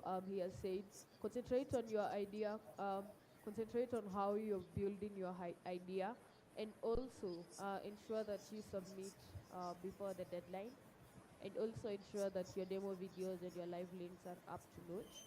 So we'll be checking that also. Currently, we are receiving some submissions, and I'd keep on advising you to keep on submitting. Remember the submission, the full submission deadline is on 9 p.m., but you still have to come in the hall or virtually present your idea if you want to be eligible for the prize. So thank you, even Jesse, for talking to us about how to concentrate on our users and also how LISC has been able to help you in building that particular project and giving you a global reach user market. Okay, so thank you, everybody. Please keep building on LISC and keep building on chain. Thank you. Thank you very much. Good to talk.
If we're visualizing a new reality here on Earth, what is the ideal state of Earth? Like, what do we actually want to do? If we could do anything on this planet? And it's like, well, we probably should just like throw a party. Here we can go, action. What do you need for that party, right? Pizza. So that was kind of part of the how we got where we are. We're gonna throw a global pizza party that we're gonna fund by selling blockchain-based NFTs of pizza. Wanting to build towards a world where everyone can just eat. People came to Pizza Now because they wanted to bring the world together around pizza. And so having like a really strong mission that people can sink their teeth into, that was our secret. We're here at Pizza Brain, Philly's famous pizza museum. All right. Pizza is a global phenomenon. It's beautiful, right? Every pizza is kind of a work of art. Every pizza is community in a box because there are 8 slices in there and you're probably not gonna eat all of those alone. This is why pizza is what I came to as this is the vessel to bring community ownership powered by the blockchain all over the world. What am I gonna do? I'm not gonna eat it. Oh. A funny thing about me is that I actually cannot eat gluten or dairy. So it is not actually about pizza. What Pizza Now does for Web3 is instead of going to people and saying, we're Web3, and we say, hey, you want a slice of pizza? So it's a really good foot in the door to say, hey, maybe there's something really interesting with this blockchain stuff. I run this Facebook group in South Philly called South Silly. And so I have relationships with a lot of the local businesses. When the pandemic hit, businesses suffered, many closed. And it made me start to think really deeply about how to change ownership structures in neighborhoods so that communities could support businesses in a different way. Everyone brought their skills together to make this thing the super grassroots pizza place, you know, from the ground. Like we put these floors in, like everything in here we did ourselves.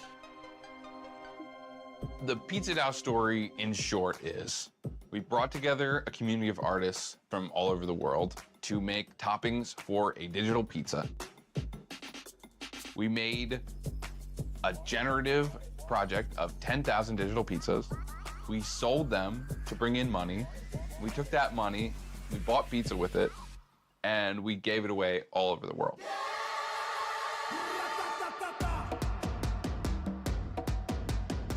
Thank you for our pizzas!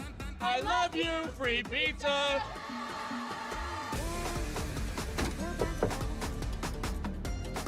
So anche Pedro mangia la pizza.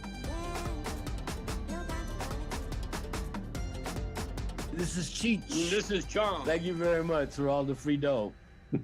Or dough. Pizza Now brought together $1 million in a month. I mean, crazy, unprecedented, impossible to do without Web3. Collabland serves a few roles in the Pizza Now Discord. It token gates our proposals channel, so only people who hold the rare pizza NFT can see it. And this is the lifeblood of how Pizza Now actually runs, right? We put proposals in the channel and we vote on them. We want our voting to be anonymous, and we want it to be one person, one vote. So this is actually how we make all our decisions now. It's just a huge force for being able to organize people.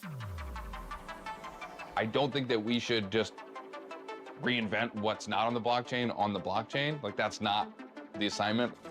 The game we're playing here is to leverage this digital scarcity to bring analog plenty. To date, Pizza Now has given away about $500,000 worth of pizza in over 75 countries. We've partnered with more than 400 pizzerias. Free pizza, molto bene. We fed, at a minimum, over 100,000 people. And going forward, we want to keep spreading community and the ethos of community ownership and Web3 through the vessel of pizza. Maybe, there's a world where humans don't really have to think about whether they can afford food that much. I don't claim to know how we get there, but I do want to get there. What if Domino came and offered to buy you for $1 billion? Fuck off.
Hello, everyone. Okay, so my name is Samuel. I'm a Brave ambassador, and I want to give just a brief explanation on Brave. So Brave is a user-first browser. That means that Brave puts your privacy first, blocks all trackers and ads and all that. So yeah. So how many of you have downloaded Brave? Who has Brave right now? Okay. Nice. So we'll have a QR code. Okay, you can go to Play Store, just search Brave browser, download it. One of the best things about Brave is that we block all ads, even YouTube.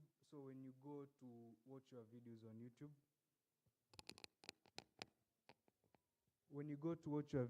YouTube, you won't be seeing any ads. And also, we do a monthly reward program for the base users. Not base, Brave. And you get tokens depending on the attention, basically usage of the browser. So currently the custodians are not in Kenya. That is Gemini and Apple, but we are doing it's called what? On-chain rewards. That means that you are supposed to provide your Solana address from a self-custodial provider. Brave, you can use Brave wallet and also other wallets. Set up your wallet, keep your seed phrases well, and then you can copy the Solana address, and then there's a form that we are going to cast the QR code.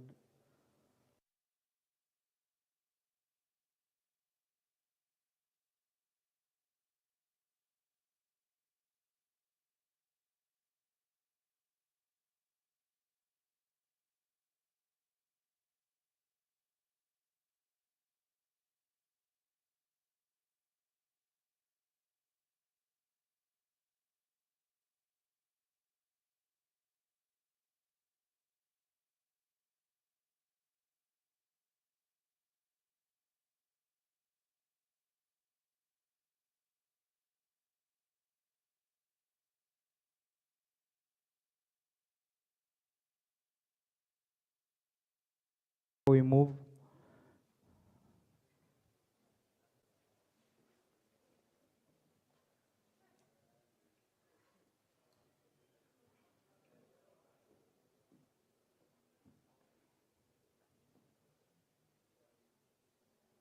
Okay. So, as I said, so some of you may ask, where do the coins that you're supposed to be given every end of the month come from? So we have advertisers that do the advertising through Brave. What Brave does is that they take 30% of the rewards and then distribute 70% of it to the Brave users. So you basically everyone gets a portion of the rewards depending on the usage, the browser usage. And also, to also qualify for that, you need to also sign up for the Brave adverts. They come by default, so you'll have them. And then you can turn off, you can limit the number. So the Brave adverts that do appear are not, let's say, like the way Google does it. For Brave, you have like some little notifications on the bottom. Is it left or right?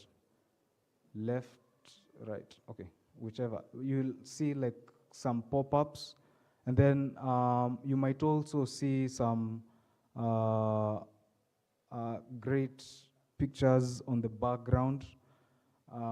Yeah, and that's basically the ads. So every time you see an ad, not necessarily press it, but basically just seeing it, you get allocated some portion of coins. Yeah, and that's basically Brave. Other products that we have include Brave VPN, which is audited by third-party partners, and basically doesn't store any logs.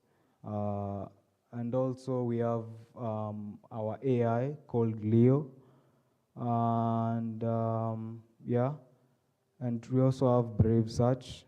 So with all that, while using our products, you are basically assured of privacy. No trackers, no one is following you. Yeah, and yeah, so that is it about Brave. Thank you. Any questions? Any questions? Anyone? Okay, so let me ask one, and then I'll give some BAT tokens to the person who gets it right. Okay? So, who knows the founder of Brave? Founder? Okay, let me make it easier. What is the name of the Brave token? Yeah, so he answered first. So I'm going to airdrop him some coins. And yeah, so thank you all for that. So that is it about Brave. So did I introduce myself? I'm Samuel, and apart from being a Brave ambassador, I'm also a Web3 developer. Uh, yeah.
amount, check the conversion rate, and confirm the transaction.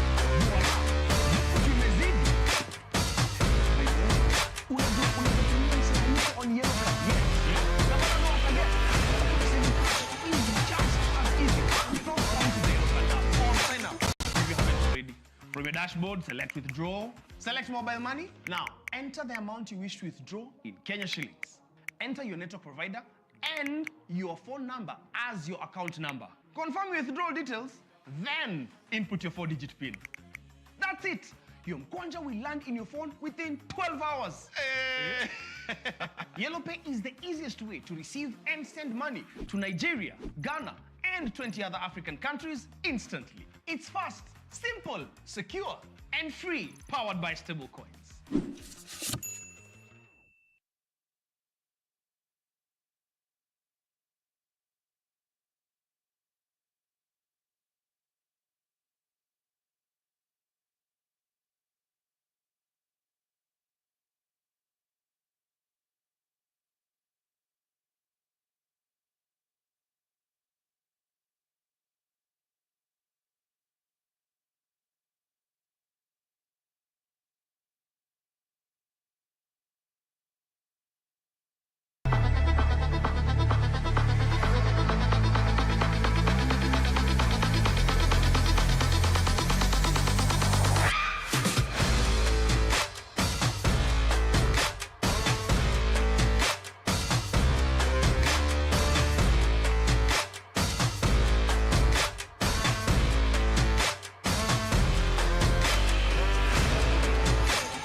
Popular examples include Tether, USDT, USD Coin, USDC, and DAI. These coins maintain a stable value, typically pegged to a fiat currency like the US dollar. Now, why should you care? Why should you use stable coins? Because their stability makes them a solid place to store your value and protect against rising prices, especially in regions where fiat currencies are subject to high inflation rates.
party, for which they all charge a fee, adding up to a considerable amount of money over time.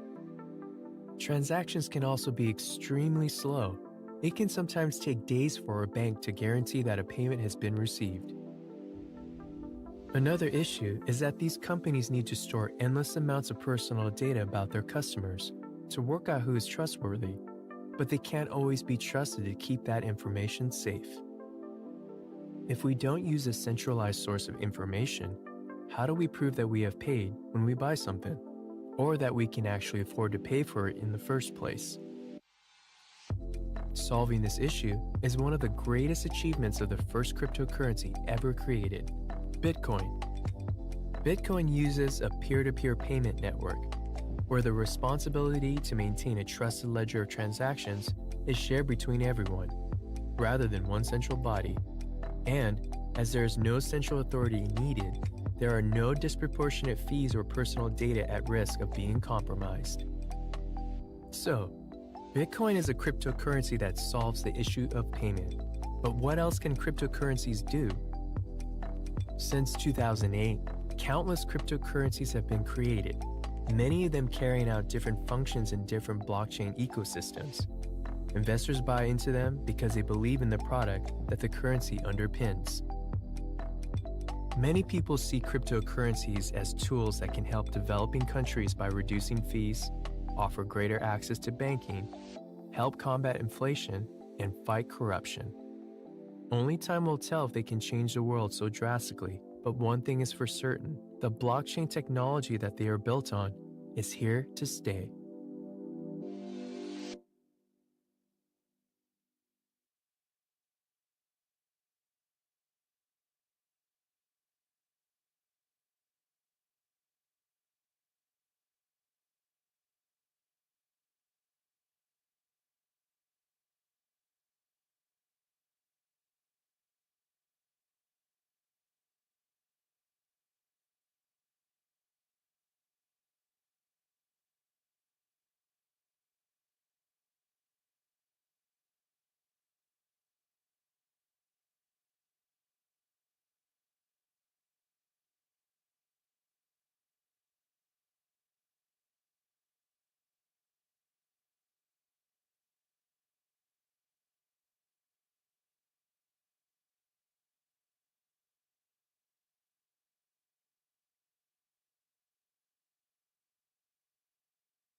part of the initiators of the Kiboko DAO community. We also have other judges who are online, Timothy, and he's also the technical director of Kiboko DAO. And we also have Enoch, who is also a technical mentor from Kiboko DAO. So we'll start with the first person who's pitching, and please come up front. Okay.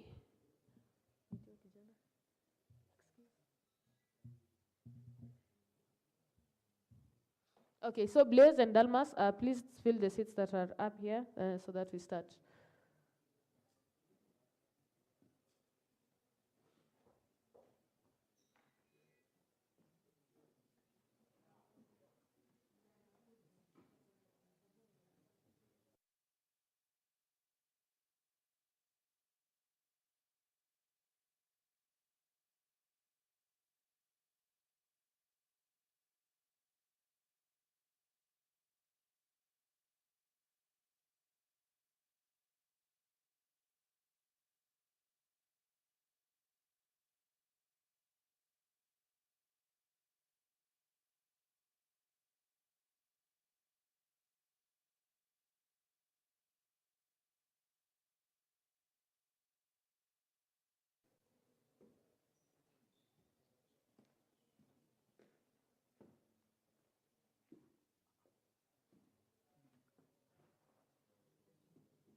Blockchain liquidity fragmentation. So what basically the platform does is cross-chain bridging. Yes. So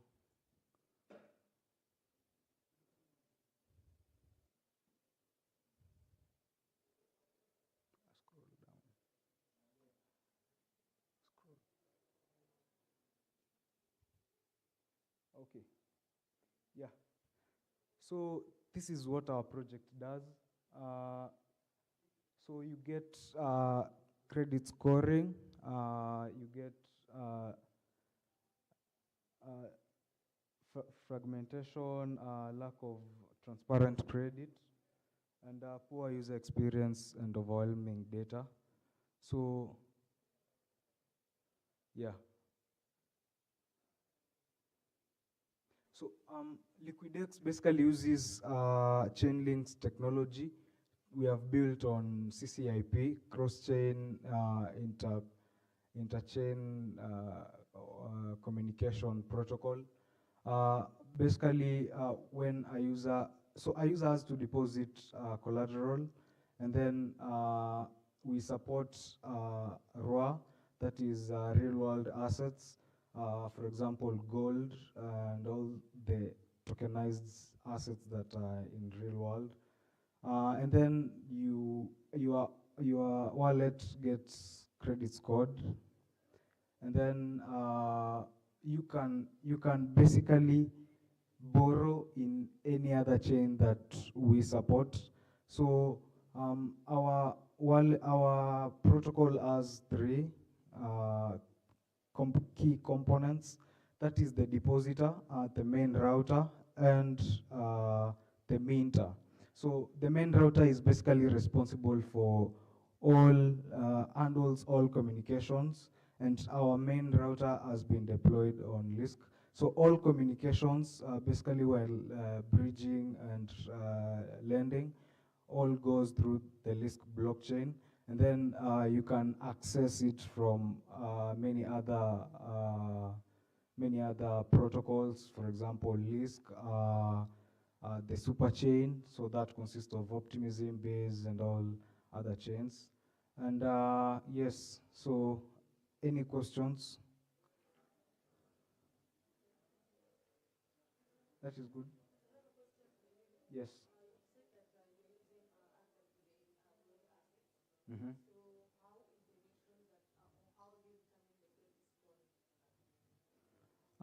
So for the credit scoring, we are using another protocol called CrediLend. I'll provide the link. It's in our GitHub. So we basically, they provide the credit scoring. So all you have to do is say which chain, and you have to give those arguments, and then obviously you get an API key. So that is what we use to get the credit scoring. Yes.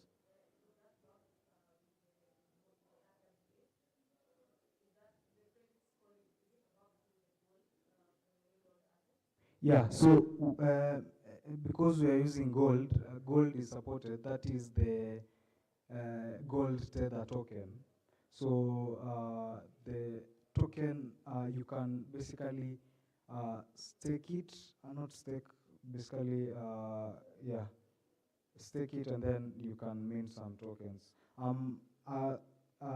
Detailed explanation is available on the link. That is the website. The project is live. So, and also our GitHub is open source. So you're welcome to contribute. And thank you. Okay. Yeah.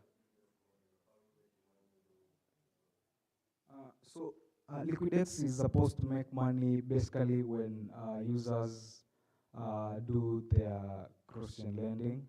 That is, we charge a very small fee, about 0.01% of the total value of the assets that are being transferred. So that is the business model as of now. We are yet to explore other options as we continue to develop the project.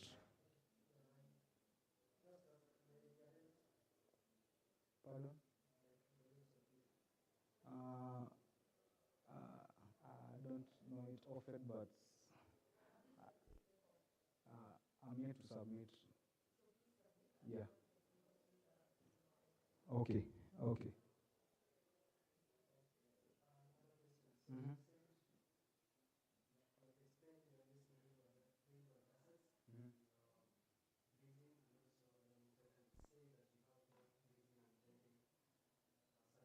Yeah.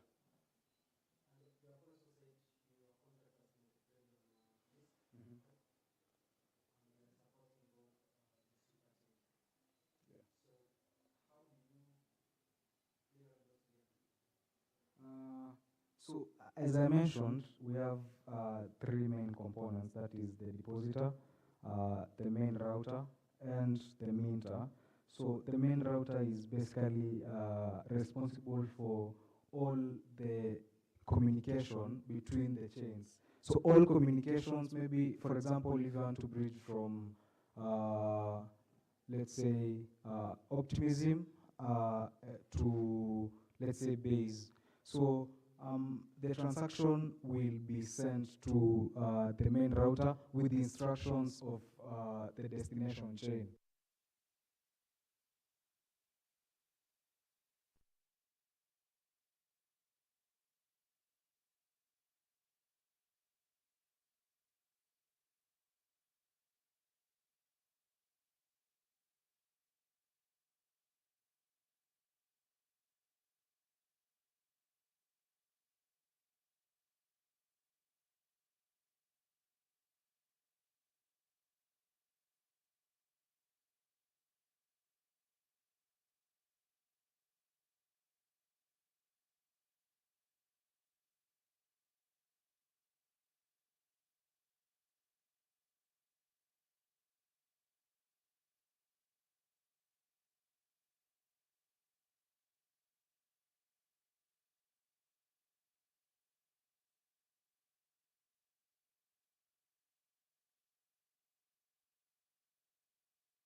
Oh, sorry. My name is Samuel. You'll find me on Twitter as Oxodus, 0XODUS. So follow me there. I also do I'm also interested in cybersecurity. So that is smart contract security, researching and all that.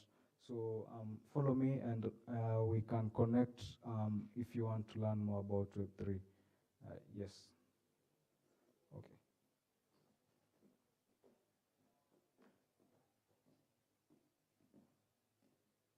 So thank you so much, Samuel, for your presentation. We'll move on to the online team.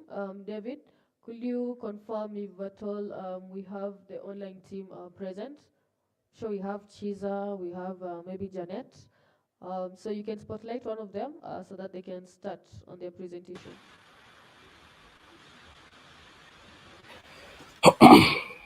Okay, okay.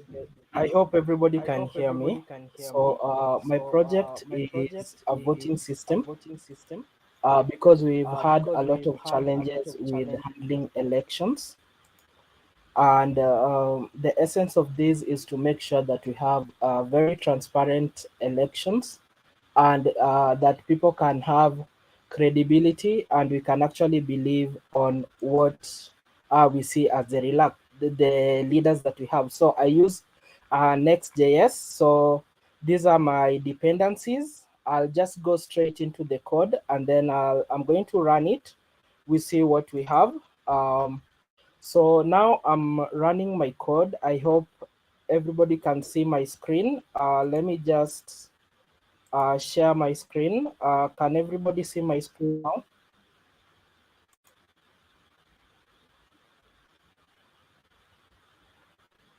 Can you guys see my screen? Let me just do that. I hope everybody can now see my screen. All right, so I'll go back to the code very fast. So these are the dependencies that I'm using.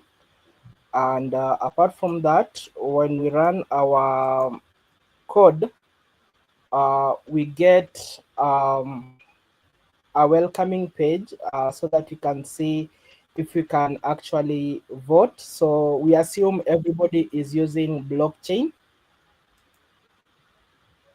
And we assume that everybody can vote. So let me just go back to my screen. So I hope everybody is seeing everything clearly. So when you sign up, it will ask you to choose any of the wallets.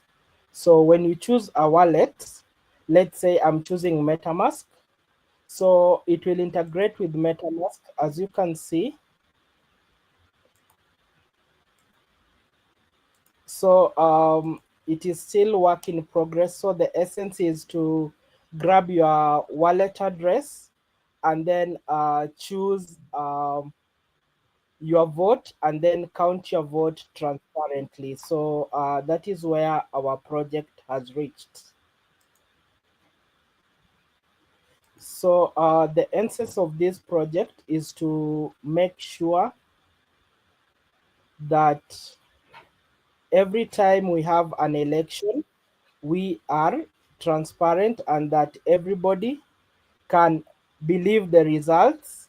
And these are the key technologies that are being used. And these are the key features. It has a decentralized architecture, wallet integration, and it also makes the voting process very transparent. And since this is an online system, it ensures that everybody can access so long as you have internet. So the framework that we are using to build it is the Lisk SDK. So the Lisk SDK is the one that is ensuring that I can log in with my wallet.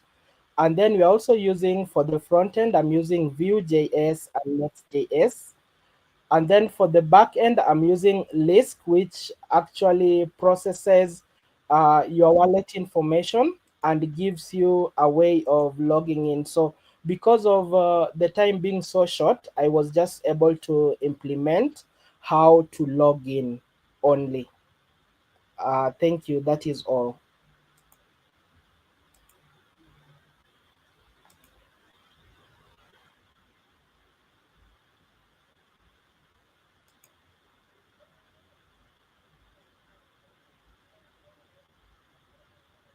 Hello, Michael, can you hear me right now?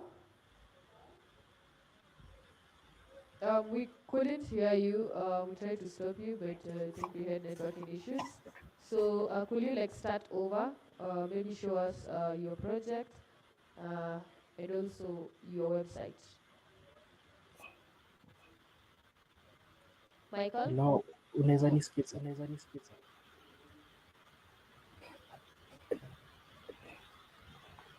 Sawa, acha nianze tena. Um,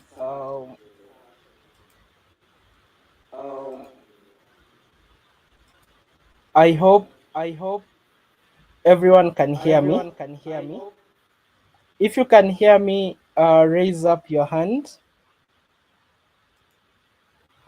Okay, I hope everybody can hear me clearly right now. Okay, so I'm going to integrate Lisk, and I'm going to use the Lisk SDK to log in.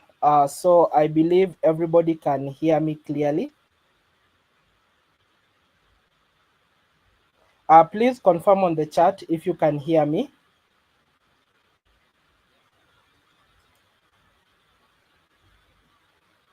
Somebody to confirm for me. All right, thank you very much. So what we want to achieve with this application is very simple. We want to just ensure that we don't have runaway votes and all votes are accounted for. And we are going to use the blockchain technology, which provides a very good way of accountability. So the first thing that we are going to do is we are going to integrate our platform to the blockchain technology, and that is where we are going to leverage Lisk. So once we are using Lisk, we'll be able to log in with our wallets because we are using Lisk. So if I go back a little bit to my code right now, so as you can see, these are the dependencies, and I'm using Lisk. So if you look at my project, it's a Next.js project, and if I run the project, let me just hide this. Okay, let me just do that. Okay, so I'll run the project again with npm run dev. As you can see, I'm using Lisk and Next.js, and the project is running on this localhost address 3000. So let us go to the localhost address 3000 and see what we have. So let it load a little bit. So as it loads, I'll go back to, okay, let me just go back. Okay, there it is. So once the localhost has loaded, we will get an interface. Okay, now that is the interface. So this interface will integrate the wallets that we have so that we can log in with our wallets. So if I say sign in, it will ask me which wallet I want to use. So as you can see, I can select Coinbase, Wallet Connect, and MetaMask. These are the three that I am trying to integrate. So I have my MetaMask account. Here it is. And you can see the address. It will use my wallet address as an identity for me so that I can remain anonymous. So if I go back to our voting application and decide to log in, as you can see, it has captured my MetaMask address. If I copy this address and then I compare it with the other address, I just put it simply on my text editor and compare this address with the address on my MetaMask. Let me take this and also bring it here right below. So you see it is the same address that is for my account. It has picked it. So I'm anonymous, and from there, it can now proceed to voting. And before we vote, we can look at the different networks that Lisk SDK provides.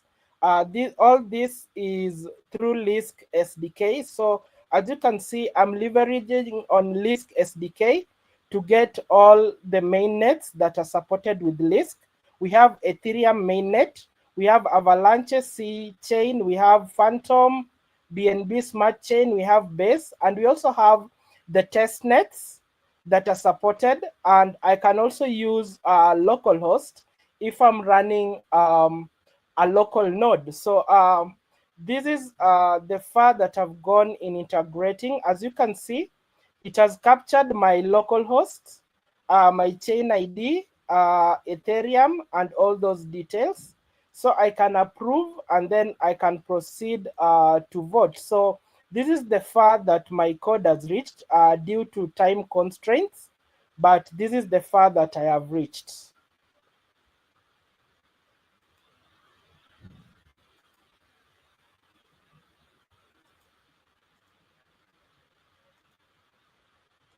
Okay. Yes.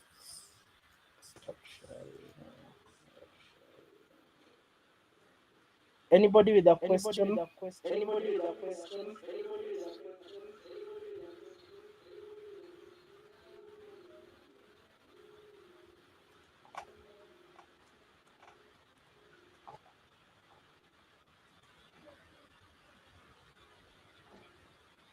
Okay, I'd choose my platform. Okay, hope Michael you can hear me. So we are going to ask you a few questions, and we hope that you're going to reply. All right.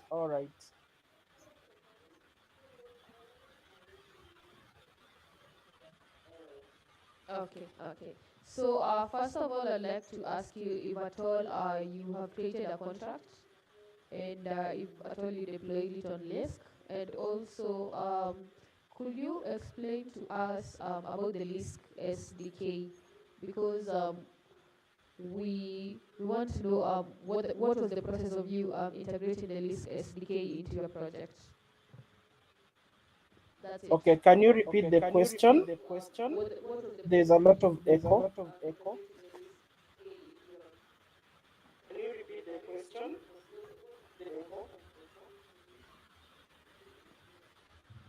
Okay, so the first question is, did you build your contract and did you deploy it on Lisk? And the second one is,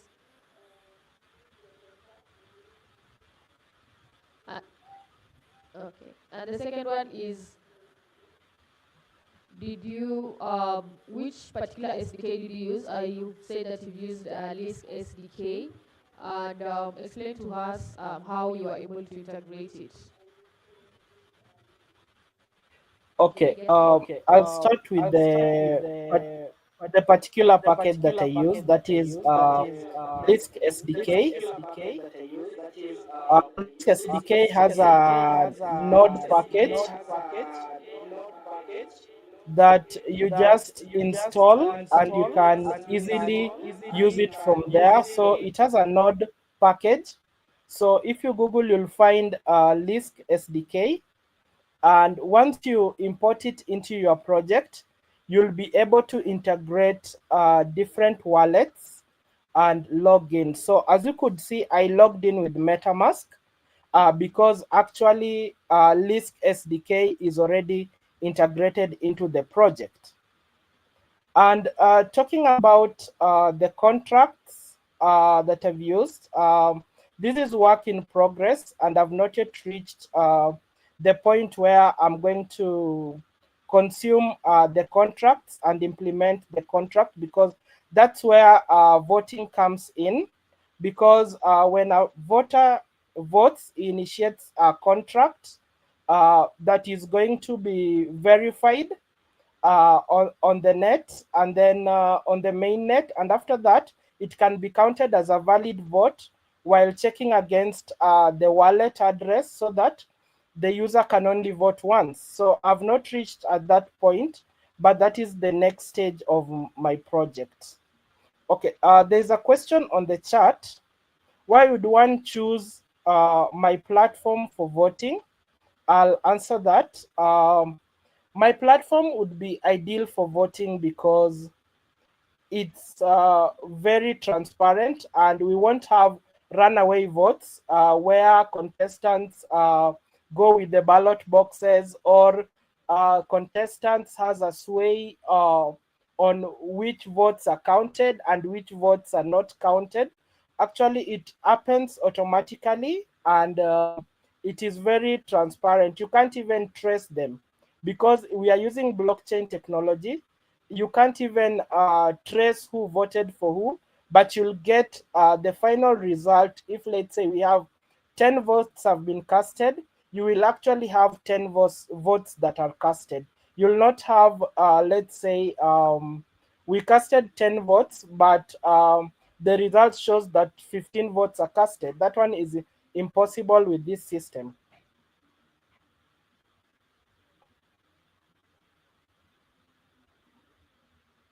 Okay, Dalmas is asking a question, which is a very good question. Since you can generate several wallets, can somebody have 10 wallets and vote? That's a possibility, yes, but we can check the information on the wallet, because on your wallet, there are KYCs that people pass. Let's say you're using MetaMask. Since it's a transactional wallet, you'll have to pass a number of KYCs. And once you've passed that KYC, it means that nobody can have a similar account with a similar identity to yours.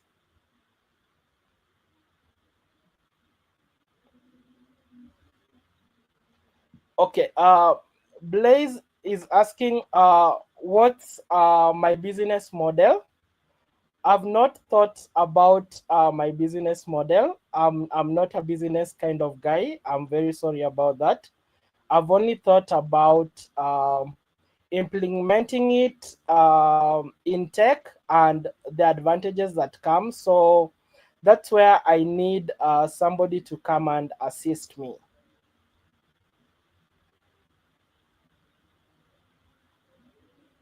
Any other questions?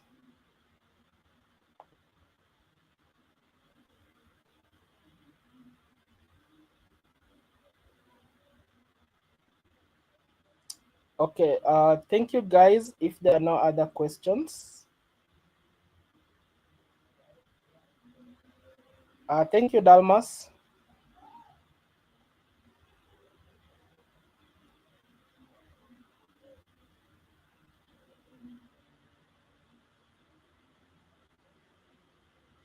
All right, Blaze.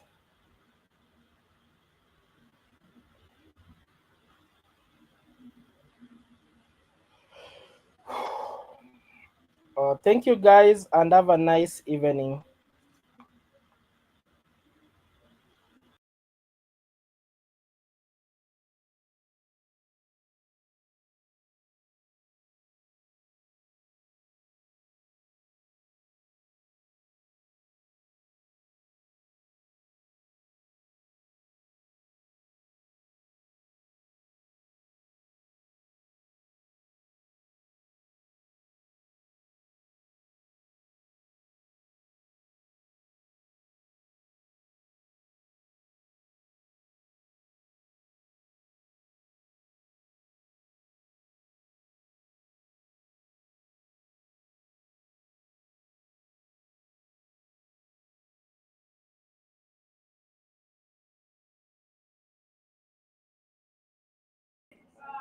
Hello everyone. Can you hear me?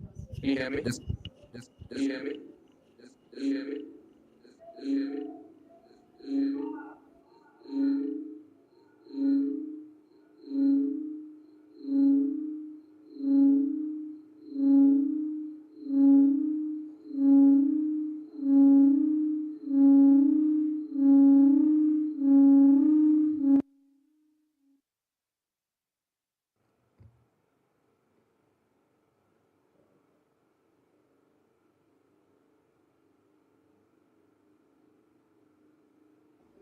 how about now? How about now? How about now? How about now? How about now?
Caesar, I think you're good to go.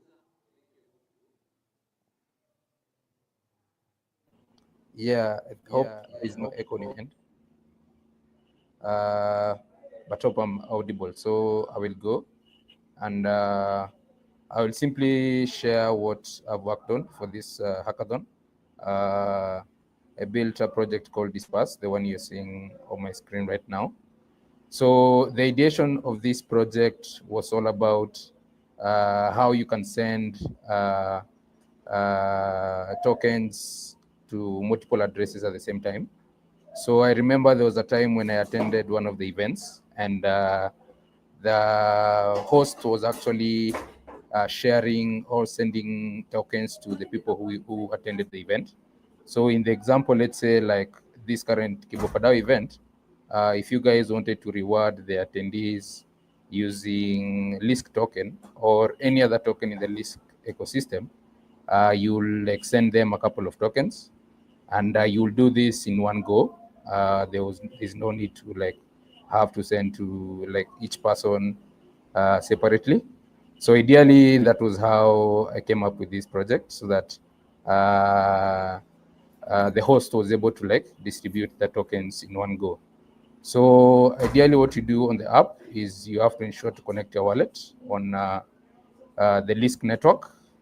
Then after that, what you do is you can select the token that you are sending. So in my case, I have some balance Lisk token right here. So what I will do is I will copy the address that I want to send some Lisk token to, specify the amount, let's say 0.01. We'll add another address. So if you add the amount, you will see that it updates like down here. So it shows you the address and the amount you're sending, the balance that you currently have, and the remaining amount. Then maybe I'll add one more wallet that I will be sending the tokens to, 0.01. So you can see it updates over there. So the next thing to do is to approve the transaction. So MetaMask will pop up approving the spending cap that will be sending. Then the transaction hash on chain that is happening. Then after the approval is completed, you can now be able to send the tokens to every person. So it's successful, then I'm going to disperse it. It's going to charge me a couple of few ETH for gas fee, and it's going to send it. So ideally, this was one of the projects I realized can be used to encourage people to pull up in events. If they know they're going to be rewarded some tokens, then they can be able to receive some reward. Then the host can distribute the tokens to as many of the attendees as they can. So let me see whether the balance is updated.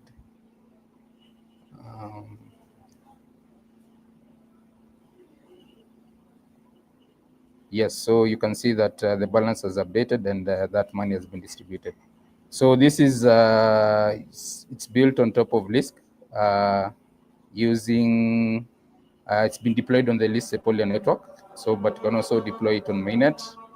The other thing is you can easily send any token deployed on the Lisk ecosystem.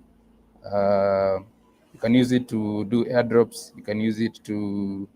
So ideally, the way I want it to work is also, I will add some fee currency. Whereby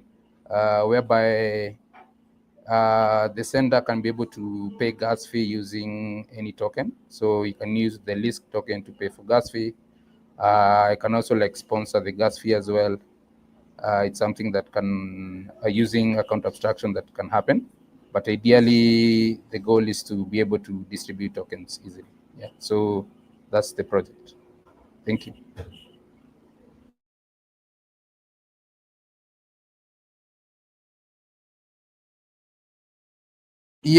So there's a question. Yes. So there's a contract that has been deployed. I've already shared it on the form. That's already there. Yeah. So there's a contract handling the transfers.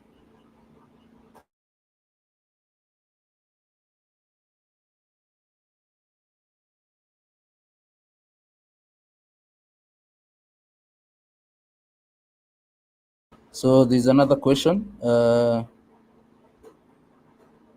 In Lisk, so ideally, I'm using for the front end, I'm working with the Ethers library, which essentially interacts with on the front end to interact with my smart contract.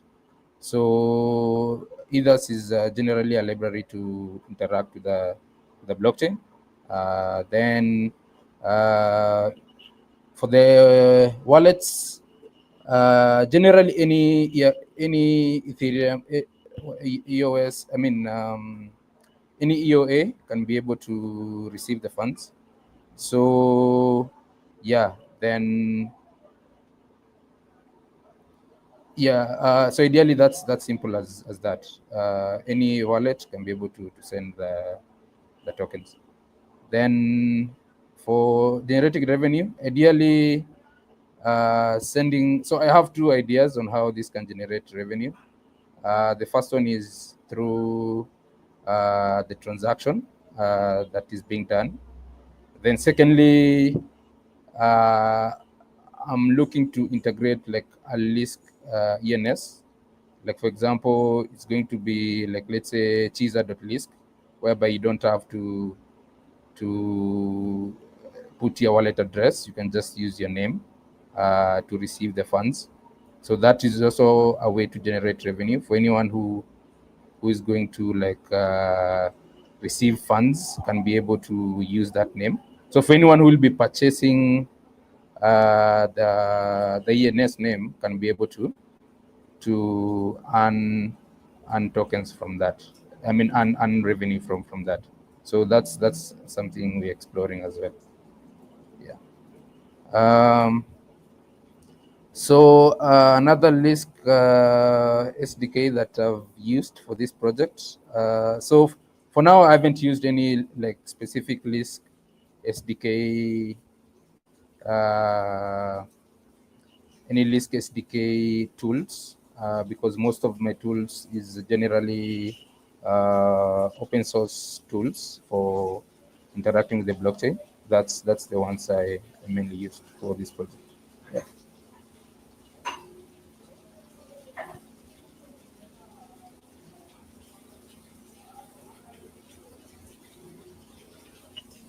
Any other questions?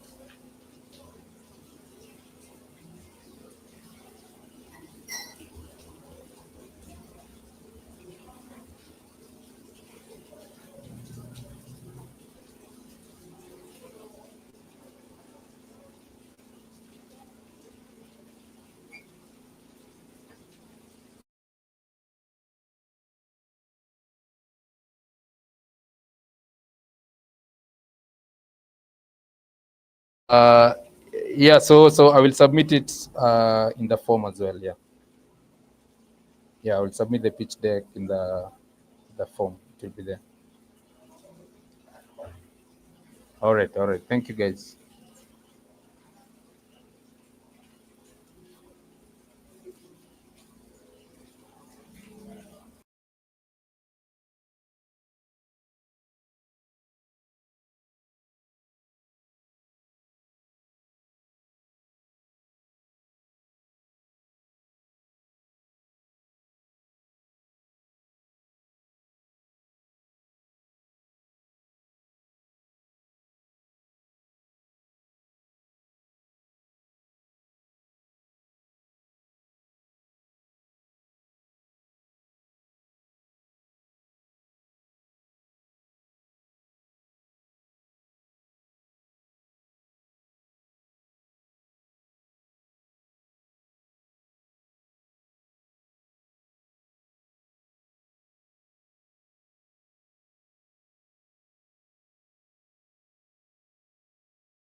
any questions, don't hesitate to use up your hand, and we can just begin.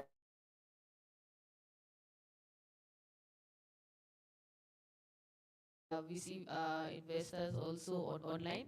Feel free to ask any question that you have here.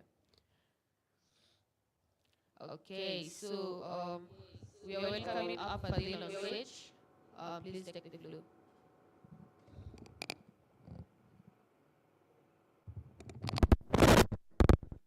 Please clap for him.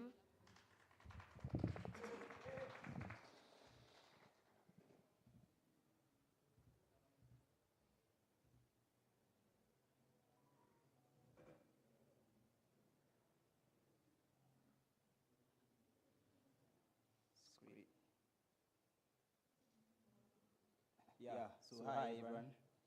So my name is Fadilunya. I'm a blockchain developer, ecosystem advocate, and I'm here to identify. So gone are the days when we are being presented certificates as digital prints, and we are going to an area whereby everything will be kind of virtual manner. So it doesn't make sense, like as in I have to carry my certificates all along everywhere. I can just have my certificates in form of digital copies, and I can just give my employers and anybody else, and they can verify in a fraction of a second. So what are we building? So we are building Currentify. Currentify is basically a platform whereby schools can issue credentials as digital certificates called NFTs, and students can claim them. So yeah, that is basically it. So let me just go to the pitch deck, to the live website. So you can also view it when you just go to dcnweb.vassal.app. You can view it. So let us disconnect.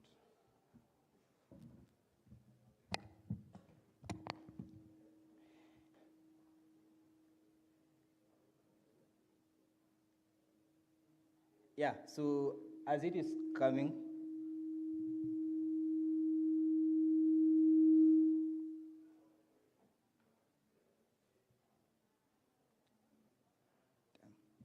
Okay, David, Fadil can't be able to see his presentation on screen. Okay, but we can move on, Fadil, because the people online are seeing it. yeah, so as it is loading on, you'll just see it. So instead of us using our C721 contract standard, which means like as you can just issue one credential, we are trying to come up with a way. We are coming up with a way whereby you are in campus. Maybe you do games, you do sports, you do almost everything, and you want also to be recognized with those skills that you have been getting while in campus or in high school. So with one certificate, it can be attached to all of your certificates, and yeah. So when you issue an employer, like as in your certificate, he can also verify your kind of activity that you are doing while in high school or while in campus. So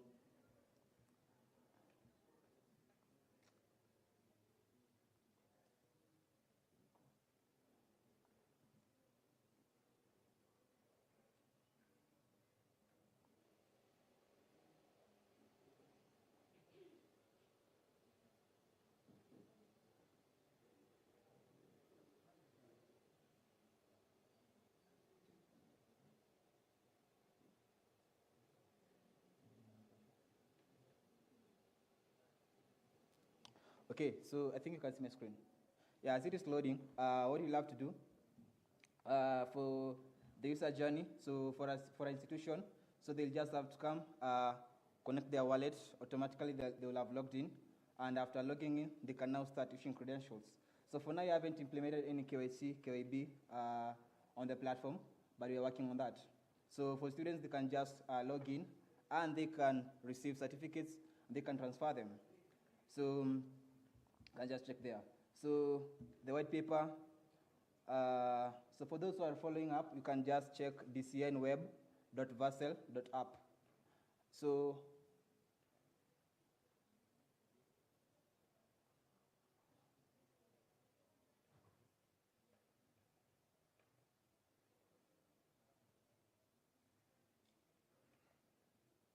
okay. Yeah, so you can see like what you are planning on.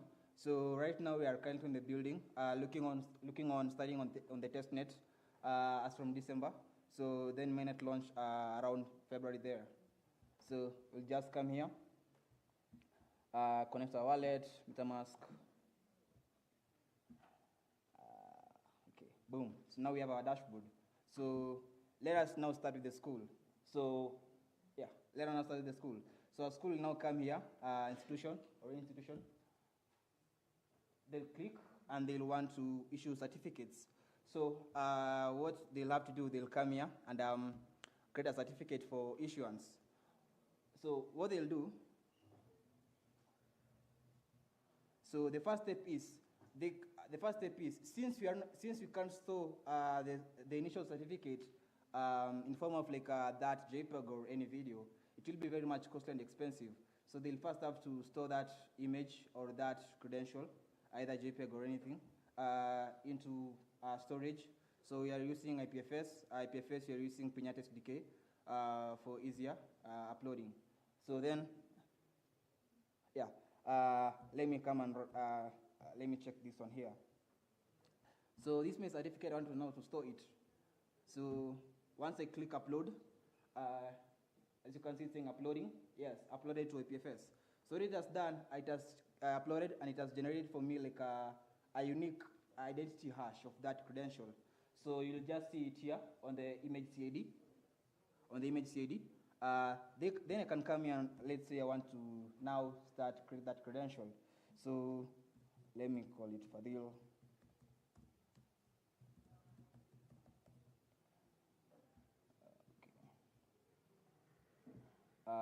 Let me say go to first class. Then under the distinction, the CDs already are there. The issuer, I can say Kevin. Then I'll enter the who sent this transaction, who will be sending this transaction. So these are the signers, the transaction. Then I can now get a JSON file. You see, once I've created it, I've gotten like a JSON file. And what I'll now do here, I'll come and now drop that certificate to a user. So I'll now come here and I'll upload that JSON file also. So JSON file, I think this one here. Then I want now to get that JSON file of that. I want to issue this certificate here. So after creating that JSON file, saying uploading. Once uploaded, it will give me that image hash, that credential hash of my credential. Then I can now come here and look for a user. So let us change this network.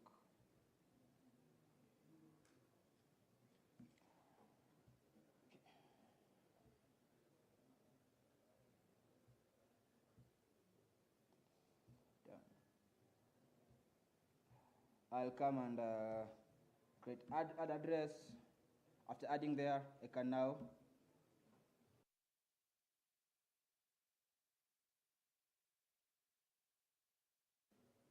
okay.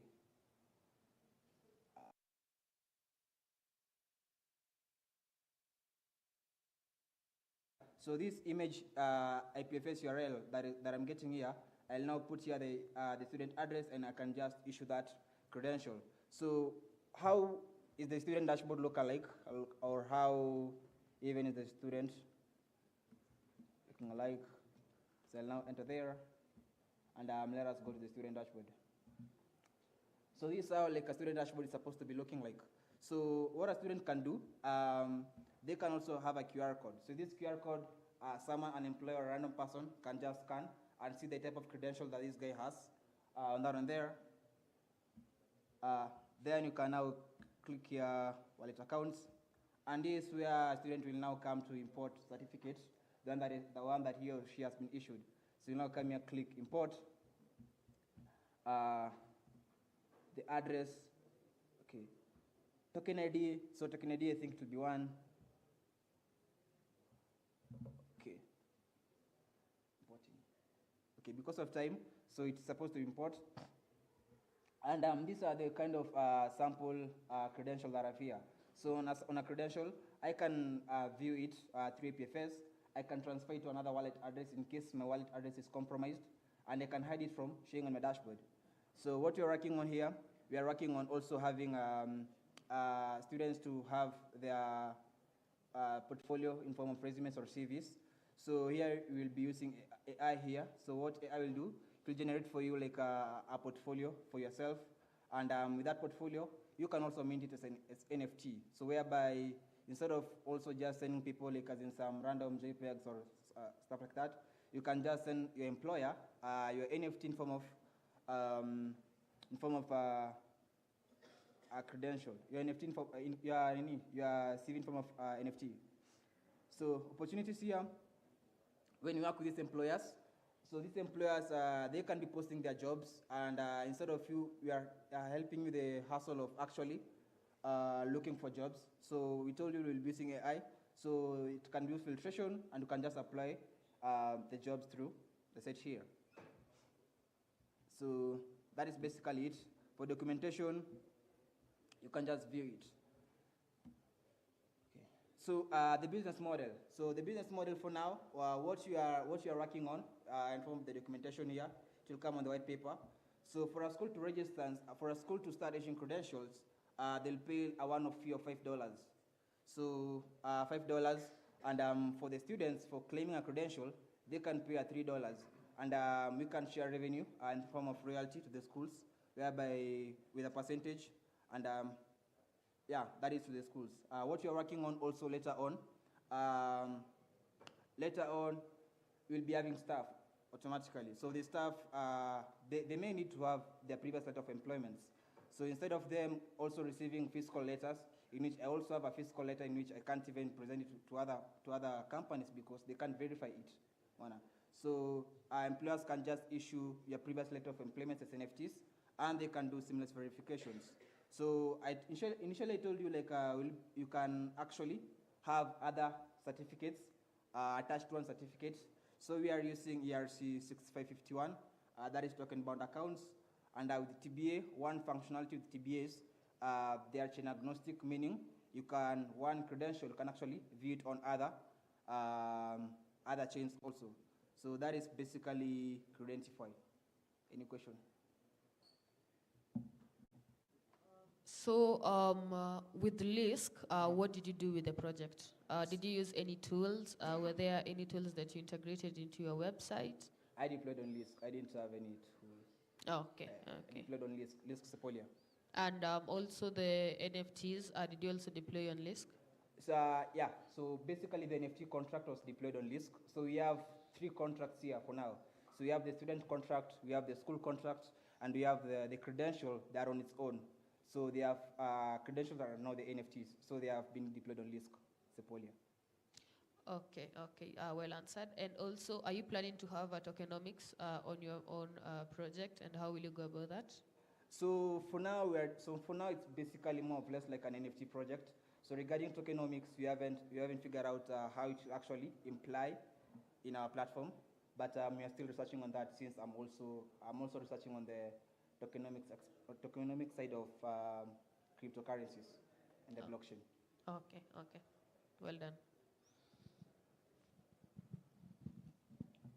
GM Fadil. GM.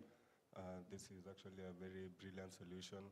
If I know it will come to life someday, and it will be able to solve the problem of masqueraders and charlatans in the professional space.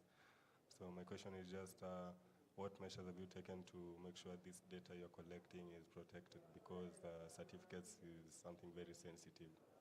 Yeah. Okay, so when you are coming up with a project initially, we are thinking on actually having the user data on Tendaris. You will come and register, put your details and stuff like that. But later on, regarding that, we now said for now, I initially said we don't have any QIB process, because of right now we don't have that infra for storing their data. So for now, what school will do, so for now school will just come and start issuing credentials. So they are using, we are using Piñata. So the Piñata, it's private to us for now because of the security reasons. That is where we are storing the data. Okay, thank you. Okay, so on my end, I don't really have a question, but this is more of a technical question. So in your code, you showed us something. That is, one needs to know the token ID. Can a student really know the token ID of the certificate that has been issued to them? Okay. So automatically, if a school is issuing a credential, they know they are issuing a credential to you as Dalmas or Blaze or Bratipa. So so they'll create a credential, then they'll issue to you. So you won't get it automatically on the platform. So they'll have to give you that contract address and the token ID for you to import it. So that is also one security measurement that you have. It means you'll have to display the token IDs to once it has been sort of minted to the institution. Yeah. So once they deploy it, will automatically generate like a feedback, post feedback. Okay, awesome. Yeah, so no question from me. Yeah, that's okay. That's it. Thank you. Okay, so I've also checked your contract address, and I've seen it's not yet the contract is not yet verified and published. So by 9 p.m., make a point on verifying and publishing it. Yeah, sure. I'm verifying in the next few actually. Okay.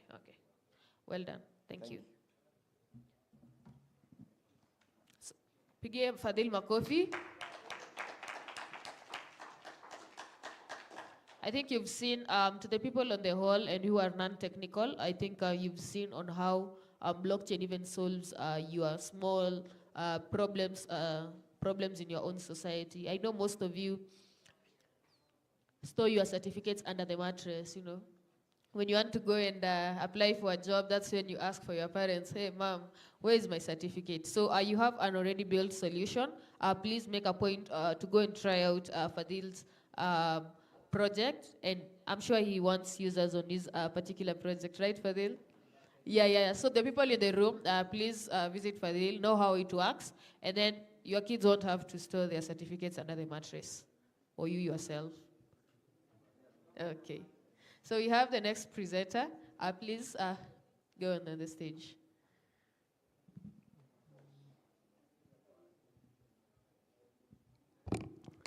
So hi guys. My name is Chris Okage. I'm currently a front-end developer in the Web2 space. In the Web3 space, I'm currently a blockchain developer. And for today, we have a project and a product called EduPay. I don't know why I'm not able to cast. David, could you please spotlight Chris? Have you joined the streaming link?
So basically what we have with EduPay is we plan to make a platform whereby parents, guardians, and parastatals can contribute to charity in Africa through supporting early African childhood education. So we decided to come up with a crypto-based platform whereby people can contribute and support African children education through cryptocurrency. So currently we've deployed on Lisk and we are having our contact address ready. And just to take you guys through the basic customer flow of EduPay, once a student or a parent gets onto EduPay, the first thing that happens is you get to register yourself as a member or as an institution. Then from there, you are able to view your current balance, whether you are having an outstanding fee balance or anything. Then from there, you are able to make a payment. Currently, I'm coming up with the EduPay dashboard. Maybe if I can just share that in a minute.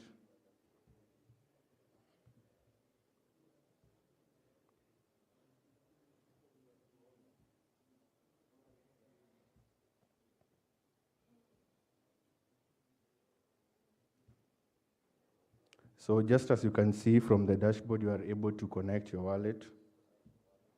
So once you connect your wallet, let me just do a quick demo.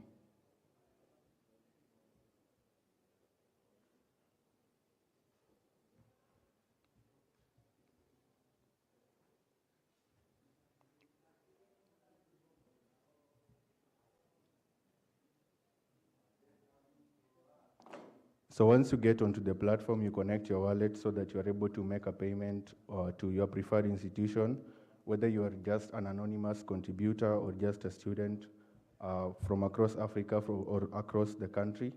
Then once you get onto the dashboard, you're able to view the recent transactions that you've been doing. You're able to see the number of active students from your end, and also the faculty members, maybe from your institution or maybe from your school where you are. Now to get back to where we were, a confirmation is sent once you've executed your first transaction on the platform. Transactions are validated and recorded on the blockchain for security and transparency purposes. Once the confirmation is done, a receipt is generated once again to make sure that there's transparency within the platform.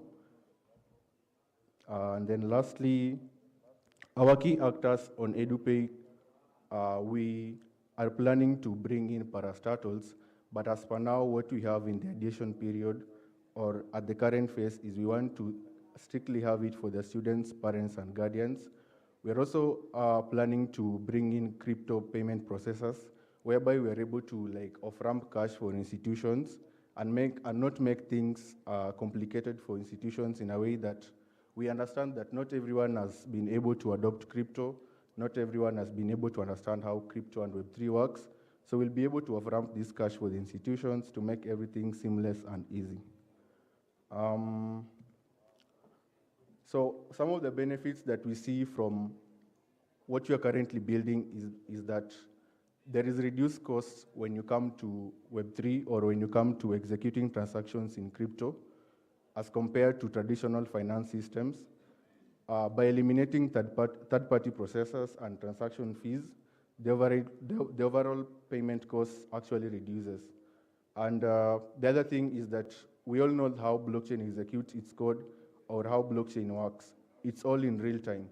So everything that you do is updated in real time, saving you time for following your receipts, following how you've been executing your payments, and saving you time at the end.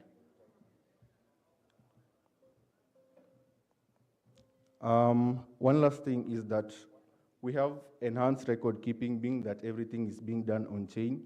You're able to track your payments, you're able to track your last payment, maybe if you defaulted or deferred from an institution, you're able to view the last transaction that you did with the school. You're able to track maybe the last course that you applied for, the last course that you paid for using our platform. So currently we are on MVP. You can check out the project at EduPay DeFi, edupaydefi.vassal.app. I think it's up. So we have a basic landing page where you guys can get more information about what you're building. You are able to have a rough overview of the whole system, how it works, what you're planning to bring in, and maybe a plan that once we execute this in the market and introduce it and our users are able to adopt it, one of the key ways that we'll be able to generate revenue is through implementing modules like the basic, pro, and enterprise modules that will be able to generate income back to our project and back to our startup. Yeah, I think that's all from me. And maybe if you guys want to get in touch, You can catch up with me on X at Son of the Lake. We can also connect on LinkedIn at Chris Okech. Thank you. Okay, Chris, just a minute. Okay, so just a question. Yes, you've explained to us your idea and how it's going to work.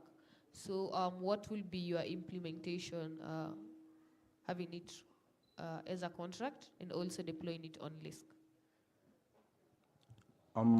Currently, we have already developed the application, and I think one of the things that is remaining is just deploying it on LISC. And maybe if you could just repeat the second question so that I can answer it more. So how are you going to implement it or build the contract moving on? The contract is already up. I think that's the only thing that is remaining because we've been working on it for quite some time right now. But I think by latest today in the evening, by 9 p.m., it will be up on LISC. Yeah. Okay. And also, what will be the difference with your app with other off-ramp and on-ramp payments projects? We also have like Tani Pay. We also have like Yellow Card where people pay with stable coins. So what will be the deciding factor for users to use your particular project? I think the main difference that I normally see with our product is that most of the products in the market normally target the payment users rather than the immediate user themselves, which is, of course, in our case, is the students, because we are targeting African children or African youths so that we can facilitate the education, promote literacy across Africa, promote literacy across Kenya, and worldwide, if at all, that can be. Yeah. Okay, and maybe something just to nudge your mind. Currently, when people pay school fees, we also have children who the parents will be like, or they have guardians and they don't have parents, and they have to pay the school fees on their own. And we also have another problem whereby parents give kids money, but they also don't go and pay it up full, or they cheat and lie to the system about the amount of fee that's going to be paid. So just to think about your project and how you're going also to implement that side bit of it. Because currently, yes, the schools are getting school fees from their own bank accounts. They have their audits. They are able to send these particular students out of the schools if at all they have not paid the fees. And in a university like this, in UON,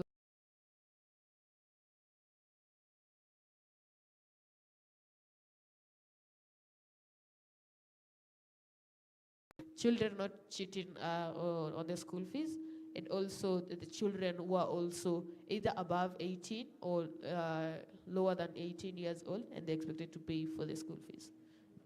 I think just to begin with, on the bit whereby we'll be enhancing transparency across our platform, one of the key things that we have on our end is that, of course, we are talking Web3 here, and Web3, once you develop a smart contract, no one is able to change that.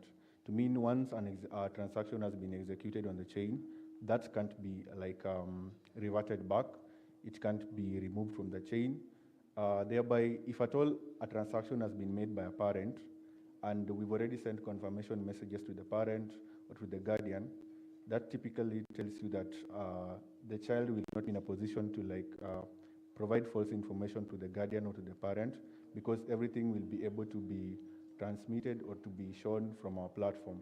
So once, I remember you talked about us giving up updates in real time. So that basically tells you that if at all anything happens or any transaction is executed, we'll be able to roll out messages to the guardians that such and such a transaction has been made to your student, and this is the amount that has been deposited to the institution that you've registered with us, and you're able to do personal tracking from your end. Yeah, and also from the student side, we have a separate student dashboard. So once a student has enrolled with us, and we have their credentials, we have their wallet addresses, of course, we will not be allowing for duplicate or redundant registration. So once the student has been registered with us, we'll be able to track every single transaction within the platform, be it when purchasing courses on our platform, when they're booking up for an event, or when they're making a transaction or anything. So everything will be updated in real time. And once anything is recorded, they can't alter any sort of information on the platform. Yeah. Okay, okay. I'm waiting to see on how you're going to implement that particular smart contract, and keep on doing good work, and also keep on building a list. Let me give to the other judges so that they ask their questions. Thank you, Chris. So mine is just simple. You know, the people who are paying fees are, I'd say the solution targets mainly the modern generation parents or Gen Z parents. So what are you going to do to motivate the other cadre of parents, let's say people in their 40, 50, 60s to use your platform? Okay, I think one thing with blockchain that I've come to realize is that blockchain is so seamless that you don't even realize that it has happened. When today I want to deposit some ETH to Bratifa, I can do that in the next 20 seconds. So I think that will save them a lot of time. So one thing that is quite outstanding about our platform is the kind of efficiency that will be coming from it. You realize that there's a lot of time wasted from moving from where they live, our old parents, from where they live to the banks. They want to like line for queues in the banks. They want to inquire about the payment details about the institutions. But once they get into our platform, thing that they need to do to choose the institution where children are or they are, they have to like register with us. Then once that one is done, the only thing they need to do is enter wallet address and make a transaction. So once that one is done, I think they'll be able to see the kind of solution that you are offering market. At the end of the day, it's all about the solution that you bring. What are we trying to change in the market that is currently there? Which problem are we trying to solve? So on our end, it's basically about transparency, conveniency, and maybe we can talk about the kind of security that we offer because everything is being stored on chain. Yeah. Okay, awesome. Sorry. In your presentation, you mentioned about the business model, but I need some clarity on how you're gonna generate revenue. I think I mentioned that when I was doing the last bit of the landing page. We once we get into the market and gain stability, we'll be able to introduce various modules whereby we'll be able to roll out like various packages depending on how big an institution is or the kind of students that they hold that make transactions on our platform. So it's just like you want to like subscribe to Netflix Premium or you want to subscribe to Netflix Basic. So we'll be having various plans depending on how big an institution is or the kind of need or wants that you have as at a personal level as a guardian or as a parent. Yeah. Okay, thank you. That's a nice project. Thank you, thank you. Yeah. So though I have a question, you mentioned a number of things and I didn't get clearly what you are trying to solve. Maybe you reiterate over what you are trying to solve. Okay, just to give a practical example, today if we maybe plan to visit any of the government outlets that we have in town or maybe just back at home, you'll get to realize that there's this term that we normally have a social class. The government normally rolls out bursaries and scholarships for students countrywide. I think we are comrades here, we are students, we've once like passed through that stage, but it reaches a point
community simply because you lack the finances to buy those guys in those offices. So we came up with EduPay to provide a solution to allow each and everyone in the community, every student, every young child in the community back there at home to get an opportunity to get to school, be literate, and come back and bring an impact to the community. So all this can be done through EduPay. EduPay is here to bring in and to revolutionize the blockchain space with crypto payments, to touch a life somewhere using crypto. Yeah. Okay, so if I may roll back a bit, then it means you are trying to create a sort of a donation platform. So if I want to support somebody, I can donate through the system. So does your system also support, because according to your payment or according to your last part of your landing page, you have something like educators sort of subscribing into those different premiums. So you also have that one there, maybe. Okay, so I think I understand like the point where you're bringing a question from. We are having plans and we're also a donation platform. So I think we can have it in this perspective whereby we can allow any person who is willing to touch a life in Africa, touch a life in Kenya, to donate anonymously to a child in Africa, to a child in any institution across the country. But at the same time, we're giving an opportunity to the institutions across Kenya or across Africa to support the people or the students within the institution to be supported by other anonymous people, maybe from around the country or from around the globe or just within Africa, but through crypto payments. Because I'm quite sure that we have international schools across the country, and some of their parents are quite much good when it comes to crypto or maybe doing online trades in crypto. And some of the times they wonder, what if we could have a platform whereby I could just deposit some ETH to my student? All these things can be off-ramped at a certain stage, and maybe by tomorrow my child can report to school. So that is what we are trying to solve, and that is what we are trying to bring into the market. Yeah. Okay, that's nice. So maybe you could look into something else on top of what you're doing. That is, how can you solve the issue of corruption with our bursaries themselves? Because if you are talking about EduPay, then and you can make it transparent for those bursaries. For example, moving from the government to the institutions, that will be quite helpful. Yeah, and maybe my final question: why did you decide to build on Lisk? So primarily, we were inspired to build on Lisk the first time when we ideated EduPay during its safari. So one of the few things that I know about Lisk is quite secure, and the payments there are quite seamless from Bratipa's presentation the other time. So that's one of the few reasons that we decided to bring in EduPay on Lisk and deploy on Lisk. Yeah, basically Lisk is for everyone, just as base. So, yeah. Thank you, Chris. I have another question. We live in the age of data protection, and with EduPay, you will have to collect a lot of data, students' data, be it parents or the data that the schools give you. So you'll basically be a data controller. So how are you going to store all this data, and how are you gonna make sure that that data is safe? Okay, just for starters, one of the few things that I know in the current world of crypto, in the current world of Web3, we always have a way in which we can always keep everything secure on-chain. So when it comes to now storing the students' data, just as I had mentioned earlier, everything will be stored on-chain. Basically, that one tells you that no one will be able to interrupt or interfere with any of the credentials that we have for the students once we've deployed them on-chain. And also us as a personal level will not be given that opportunity to maybe alter any sort of data that belongs to a school or to a student. So when it comes to now security, that's why we prefer Web3 anytime, any day. My keys, my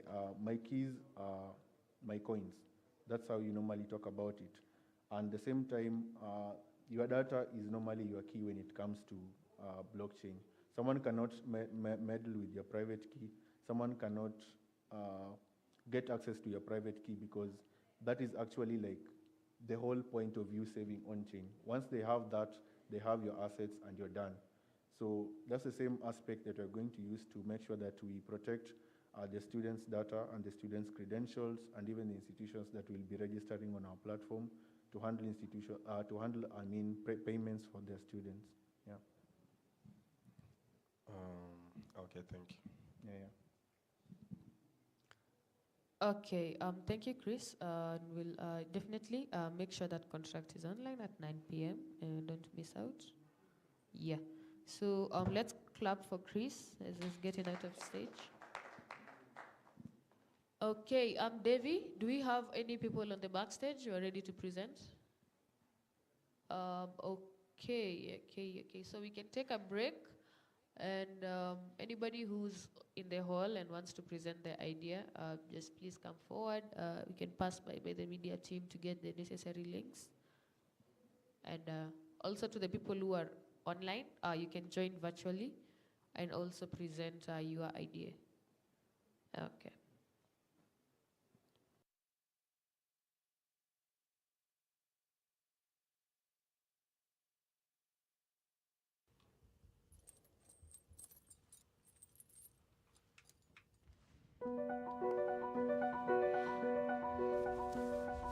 If we're visualizing a new reality here on Earth, what is the ideal state of Earth? Like, what do we actually want to do? If we could do anything on this planet? And it's like, well, we probably should just like throw a party. Just for intellectual humility, I don't have any foundation knowledge on Web3. I have basic knowledge, but thanks to my help and also Kiboko for helping us right from ZTech University, we were able to learn, and also through the online links. And thanks, I was able to get assisted also to create a smart contract. This is just to kickstart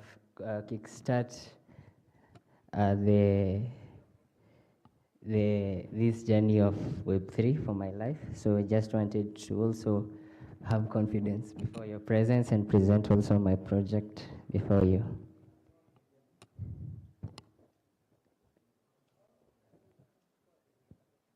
Okay, Martin, do you have the link for streaming? Yes, I do. Okay, just enter the streaming link and then present your screen if you have anything for that, and then let's start.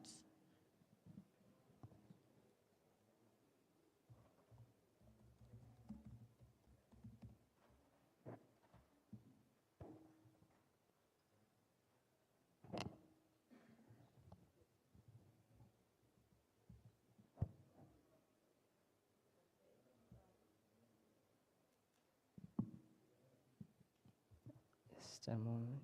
Okay, no problem.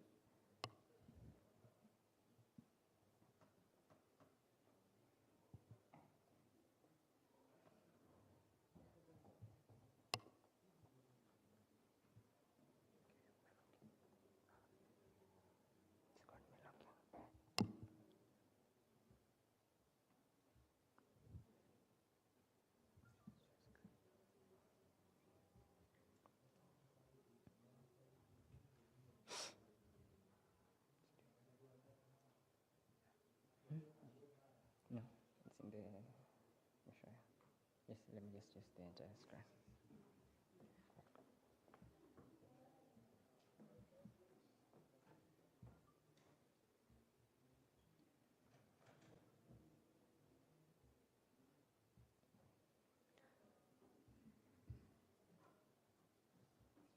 Okay, hope you're able to see. So we just created a simple smart contract that the problem was, okay, this we're solving and we're trying to ensure that we can allow people to just use the same contract address on multiple networks. Actually, it's not a problem, I'm sure. Just thank you, because I'm still learning too. So actually, we are creating a cryptocurrency, a token with specific allocations that we are going to deploy the token on multiple networks but using the same address. So this will make it easy for people to interact across different blockchain platforms. So the token purpose, this is a smart contract that we managed to create. Yeah, so we are going to, it has a total supply of 100 million. And yeah, we are going to distribute 100% to organizations, to public sales, to founders, advisors, company reserve, and also charity. You see they have their respective percentages that we are going to distribute. And also, we are going to deploy it on.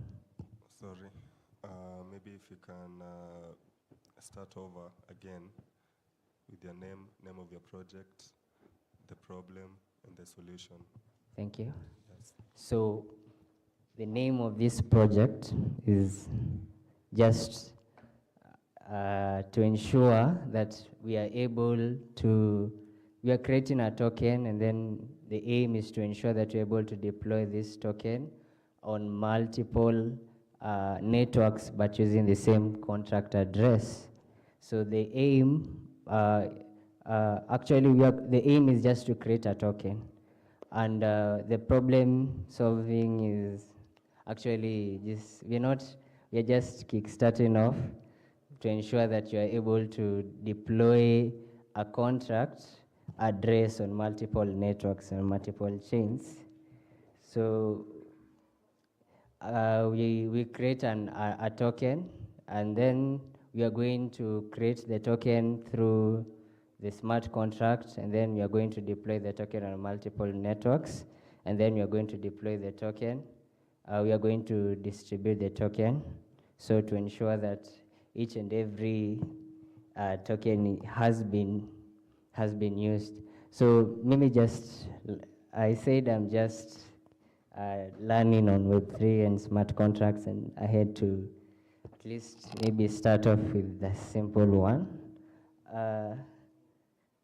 Thanks, maybe next time I'll learn. So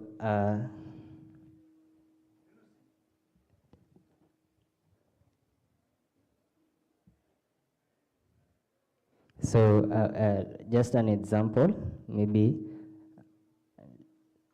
So going to, actually we have deployed on Lisk Sepolia, but we are just ensuring that we're able to deploy it on multiple networks. So I'll just deploy on Lisk.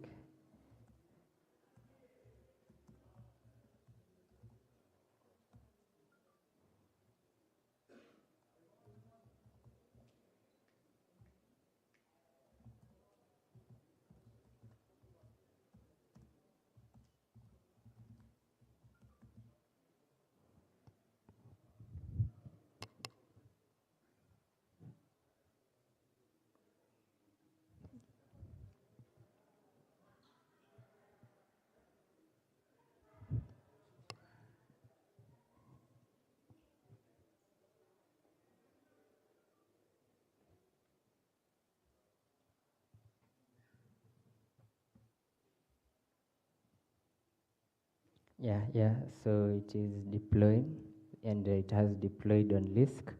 So actually it was just my simple one to create a token and also to deploy on Lisk. Let me just go through the how that token, maybe somebody can generate income through token. So after creating the token can gain value. So we can, through token sales, maybe raising funds through those private sales that we distributed tokens. Also through transaction fees and also reserves. Also creating demand on the token to ensure that the price actually increases or rises. So yeah, thank you.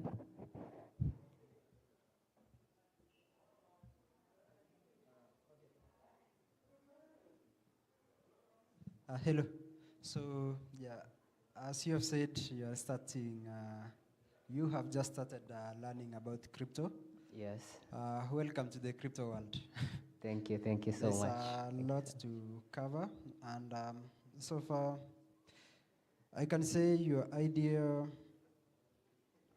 is good, but the execution can be quite tricky.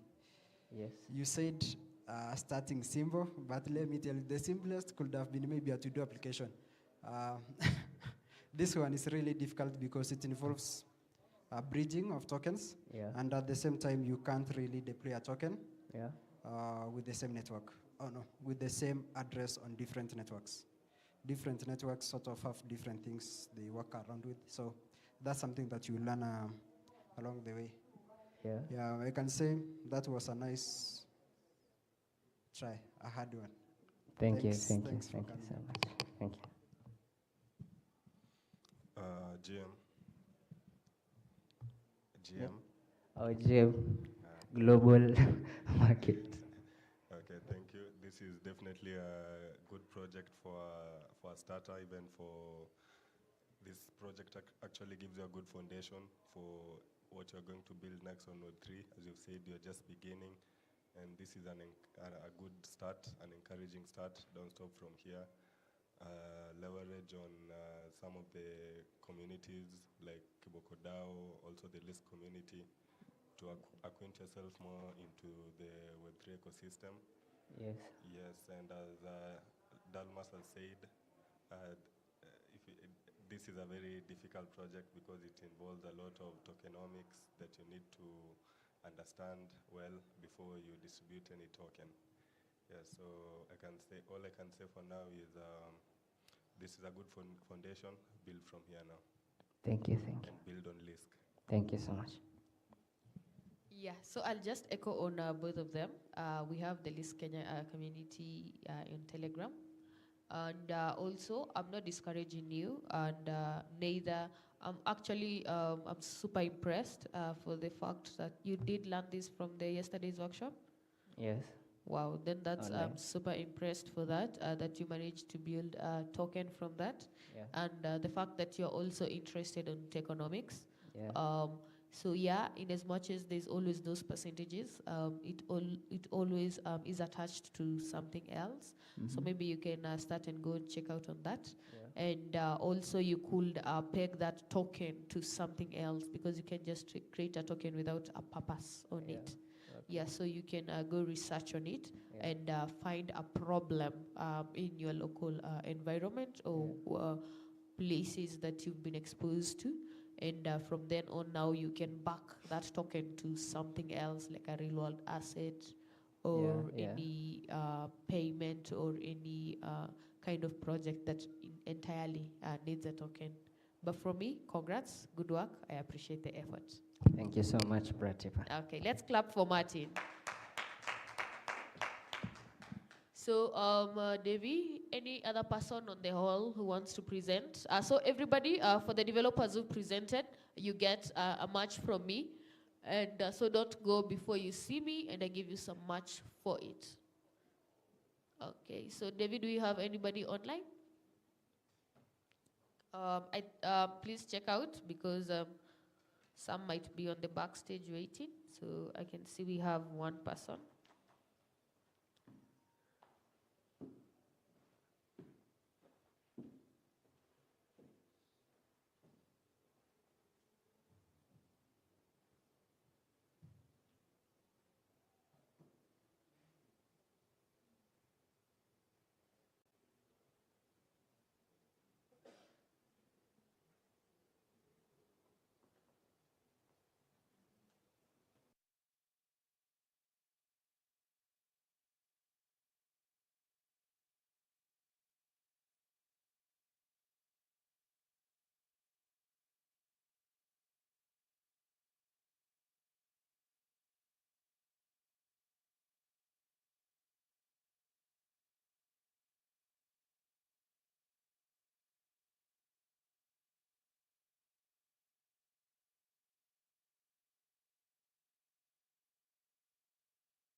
if we're visualizing a new reality here on Earth, what is the ideal state of Earth? Like, what do we actually want to do? If we could do anything on this planet, and it's like, well, we probably should just like throw up. A bounty, the Lisk bounty, total price that 1,000. The winner is going to get $300. The first runners up $250, and the second runners up $200.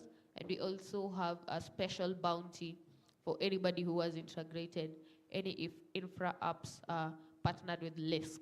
So that includes MoonPay, Ionic, the off-ramp and on-ramp companies like Kotani Pay.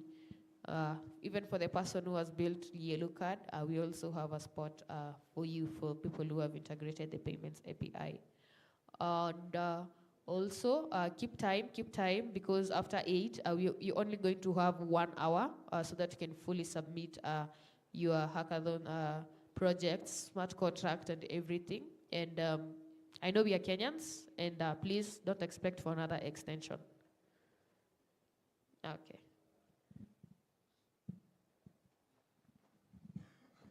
And just a word of encouragement to everyone, and a clarion call to the developers and even the non-techies.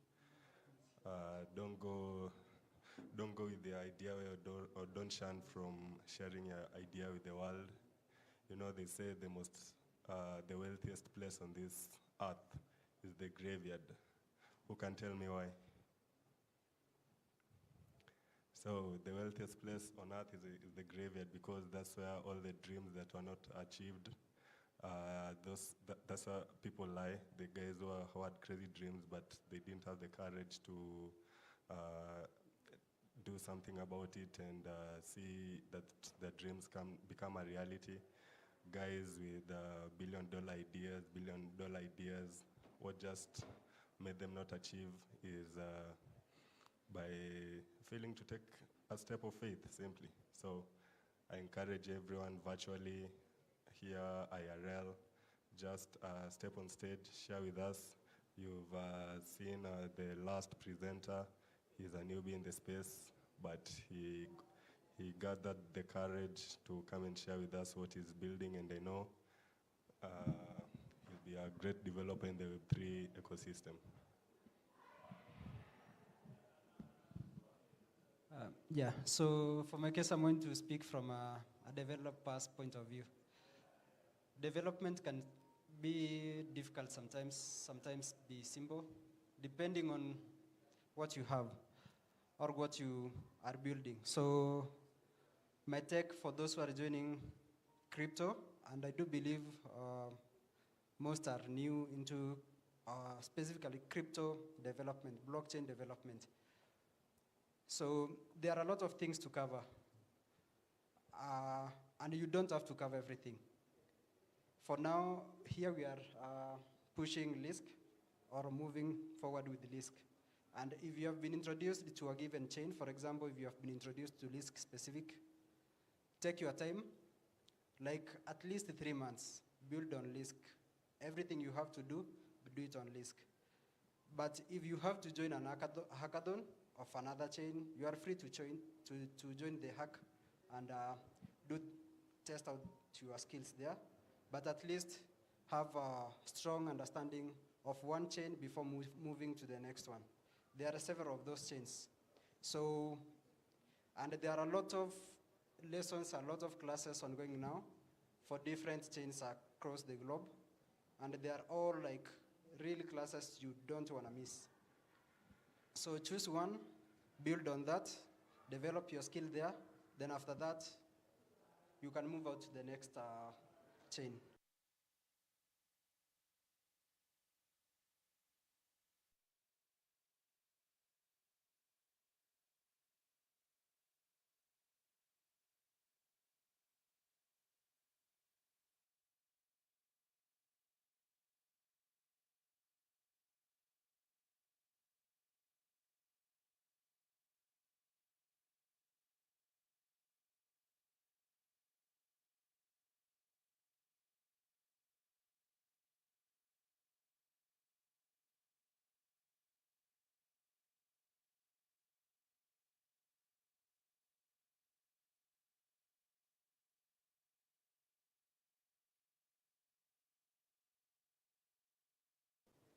ETH, Lisk, etc.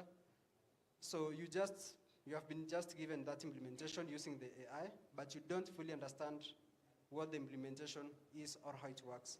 So take your time, avoid AI a little bit, but if the bug persists and you don't have somebody to ask, but remember there are always people to ask, provided you have joined, for example, the Lisk community on Telegram or Kiboko DAO. So there you can post your question so that you can get deeper explanation, deep understanding of what you are trying to tackle from somebody who has maybe done something on it, and that one will make it easy for you to develop and gain more skill on blockchain development. Yeah.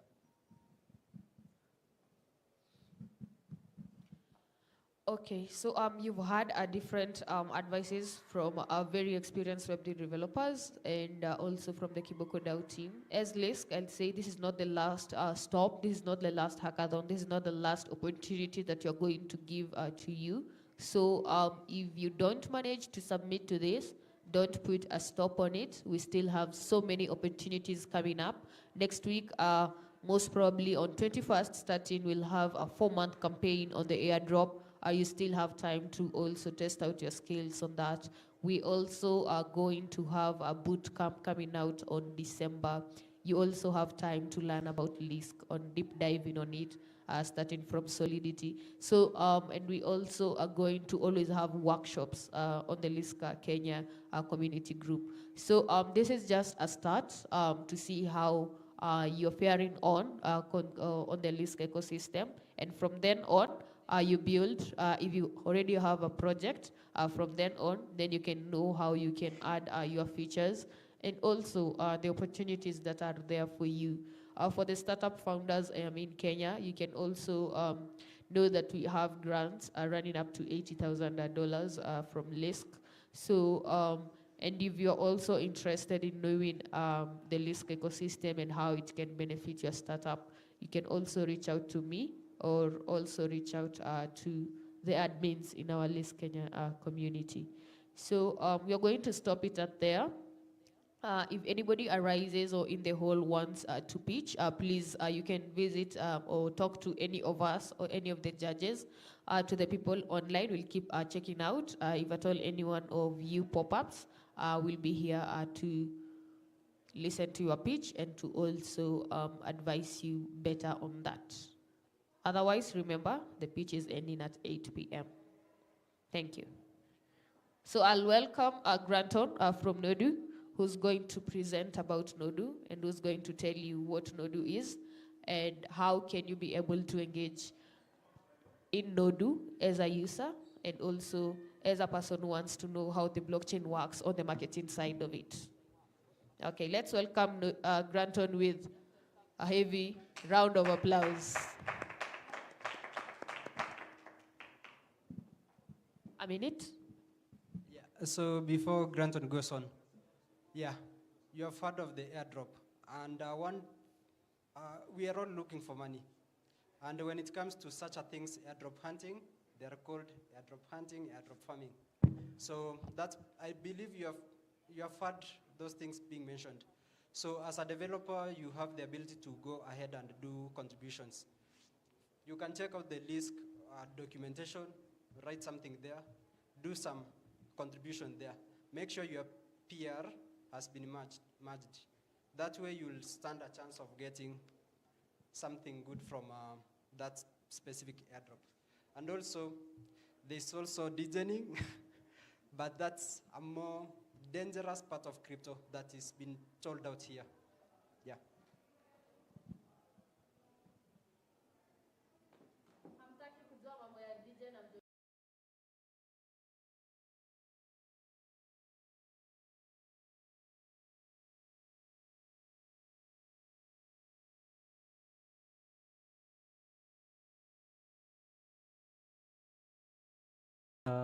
Can we just give them a clap as they leave the stage, please? Please, can we just appreciate them? Okay, thank you so much. David?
Thank you so much.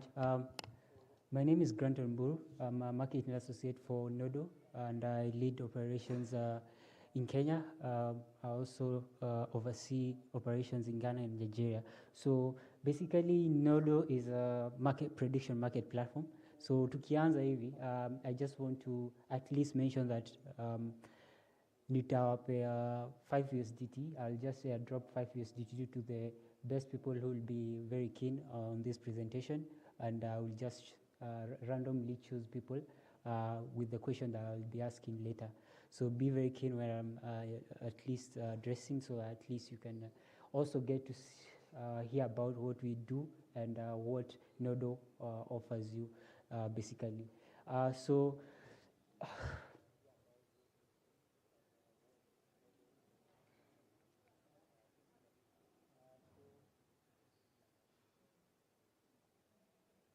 Nice one. I guess you can all see my screen. I hope it's very visible. And so I'll just go ahead and present. So Nodo is basically it's an omni-chain social feature trading ecosystem. So what that means is basically we provide a platform where you can predict on future events, basically real world events. For example, one of the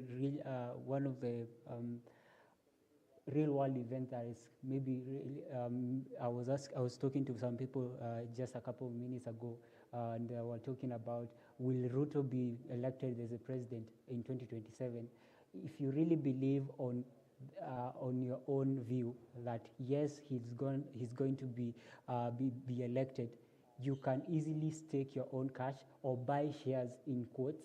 Buy shares, it means that you have predicted or you have staked your digital asset and made sure that at least you are going to maybe win if that event gonna happen, right? So these are the things that maybe the prediction, these are the things that prediction market basically offers. And we do this by providing pools where you can go and predict your own own digital asset and at least get a chance to win on the prediction market platform. So what is Nodo basically? We are a decentralized platform, first of all, and we provide a platform whereby blockchain, we have provided a platform whereby it's built on the blockchain. So that means that everything is happening on chain. It's secure because everything can easily be tracked. Every transaction that is happening can easily be tracked through system that if you come from a technical perspective, you can easily get to see every transaction that is happening on each and every poll, and you can even see how much is being staked on each poll. So that ensures that at least your money doesn't go to a different action that is not meant for, that you didn't mean for it to go, maybe for it to go through. So another thing is we are transparent as this, I mean, if you are in Web3, transparency comes first. So that's basically it, and you can easily get to see each and every transaction that's happening. Empowering through financial, we are providing a way whereby you can easily multiply your assets by getting a chance to predict, and if you get to win, obviously you can triple X your digital asset, you can double X your digital asset that you have staked. So that's what we are really doing at the moment. We have seen in the past, we have seen people, guys came in with 5 USDT and they have already made over 100 USD in less than 3 weeks. So that's what we are really offering. And these are very simple polls, and there is real world events which are really not influenced by anyone. These are influenced by what is really happening. An example is the presidential election that was happening in US. Nobody could have easily predicted, or maybe if you knew that someone is going to win, you could have gone and actually predicted that Donald Trump is going to win. And by that, obviously, hapo unapata do zako, unaenda home, and you got to enjoy the money that you made. And that's what we mean by financial empowerment. and that's what you are providing. And these are different polls. We have different polls. We have polls in, I can just scroll to our platform. That's basically nodo.xyz. Very simple to go on to Nodo, and it's easily accessible. We have a very good UI that you can easily get to navigate through. And yeah, just a minute.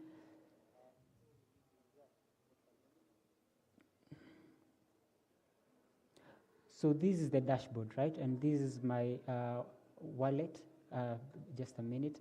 So right now, if you are here currently, you stand a chance to win 1.5 USDT if you have never used Nodo. So if you are new to Nodo, kindly, and this is free money that I'm just giving you free money, right? So go to your Chrome browser or whichever browser you use, and enter nodo.xyz. There's a welcome bonus that is currently live, basically for this campaign that is going on. There's 1.5 USDT, 1500 gems basically means 1.5 USDT. This 1.5 USDT, you can easily transact with it on our platform, get on board. I want to see the first 5 people who will watakuwa shaingia and claim their 1.5 USDT. I'm picking up 5 people when you wataingia sahi nodo.xyz and claim the 1.5 USDT. If you're ready, kaushamaliza, ukuje unionyeshe that you have claimed the 1.5 USDT. Yeah. I'm waiting for the first 5 people. I'm gonna airdrop them. Nitaongezea 5 USDT pia. So apart from the 1.5 USDT, pia nitaongeza another 5 USDT. If you've already done that, I'm waiting for the first 5 people. First come, first serve. Nodo.xyz and go and sign up and claim. Evo 2, very simple. Then use this option, continue with Google. I've already registered, so this is gonna be very tricky, but if you're using your own account, you can easily do that. I'm waiting for the first 5 people. Hamtaki pesa? 5 USDT going once, 5 USDT going twice. Hamtaki pesa? Yes, I want when you're tamaliza. If you're done, come and show me, and I will get your email address and I will airdrop you. I'm waiting for the first 5 people. Yes, please, Victor, come on. I want to see that.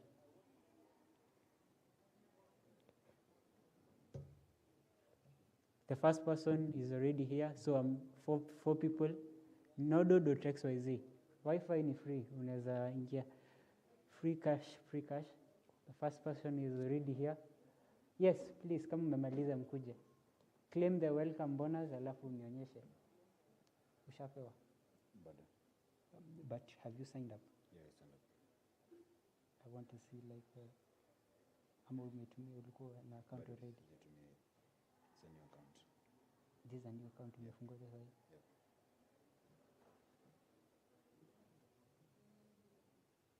Let me see.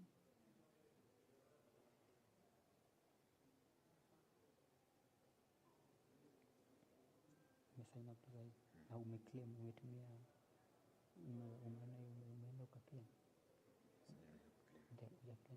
Anyway, you've tried. Anyway, okay, so please text me your email address. You want a number? Yeah, email address. Okay. The first one was already 5 USDT yako itakuja. Please. 4 more people. Yes, is there a problem? Kau uko na problem. Are you please come. If you're encountering a problem, please come and I will show you. I'll just help you out with the technical issue.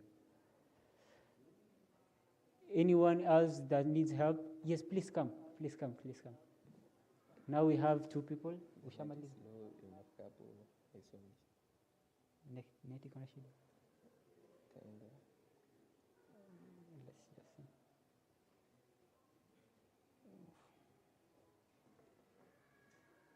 Umeweza?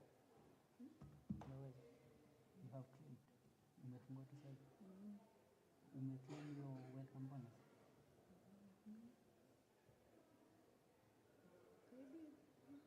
You did? No worries. I'll just let me take your email address. So 3 people ready, so 2 people remaining.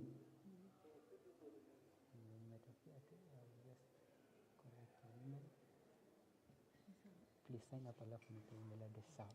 I will let you know. Enter. Enter. Which email Wi-Fi you use? The UON. Kuna ya Starlink, it's much faster. Umeclaim? Bado ina net ni kama inasumbua. Usitumie Starlink. It's a free water. Okay. 2 people wenye wamefika, so pole sana. Pole sana. Sorry. But already wameshafika. Okay, I will give you 3 USDT. So these are the people. Let me just finalize with them. So this is how you do it, right? This is how you do it. Enter now.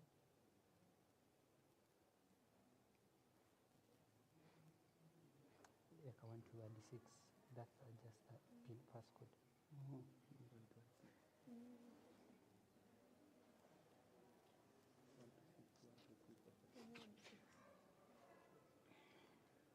Okay, umefika.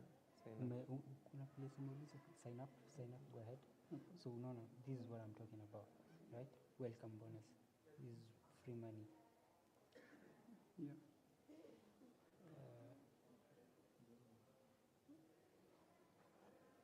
Ikishindikana Yako imekubali 1 to 6 ndio. Continue with Google. Continue with Google. Password. Hii mnachekiwa hivi. Mnachekiwa hivi. Umechekiwa hivi. Unaweka sana next.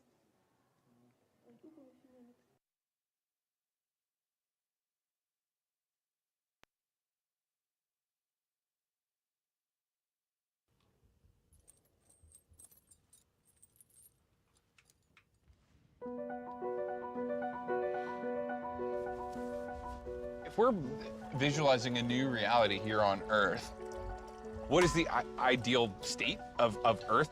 Like, what do we actually want to do? If we could do anything on this planet,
So, hi everyone. My name is Kiminza, and yeah, I hope I hope you can hear me. So yeah, so let's start with the presentation.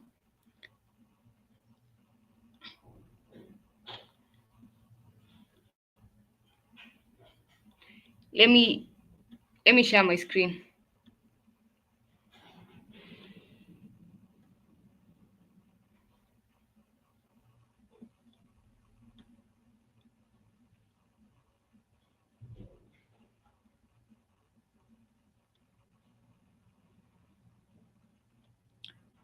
So yeah.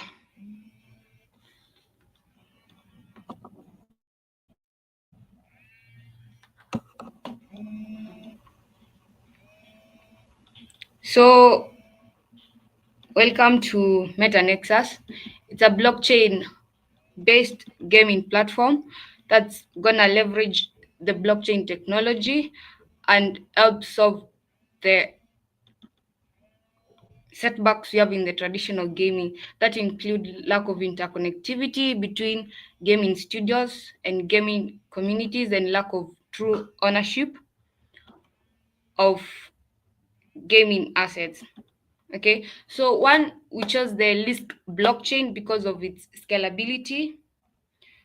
Okay, MetaNexus, it's a large project, and so it within time will require it to, for will require expansion in the project. Okay, then it's Lisk. It's the most developer friendly blockchain we have actually worked with. Okay, so now this is how MetaNexus is going to solve the traditional setbacks. So we're going to have four for four platforms under the Meta Nexus platform. That is the esports section, MetaMall section, and sports pool and play token. So with the esports, gamers can participate in tournaments and live streams, so they can easily interact with the gaming studios and the game developers to ensure that we at least solve lack of interconnectivity between the gaming studios and the gamers themselves. So the MetaMall, it's going to be like an NFT marketplace, and it's going to be virtual. That means it's going to incorporate the metaverse opportunity. Yeah. Then you have the sports pool, so it's gonna be like a betting site for gamers, and the play token. So not this where we help game developers, sell out their products. So under the play token, we're going to have the gamers, the game developers have their games in there. So yeah, so now let's get to the yeah the real product now. So this is the login page. Wait, let it load.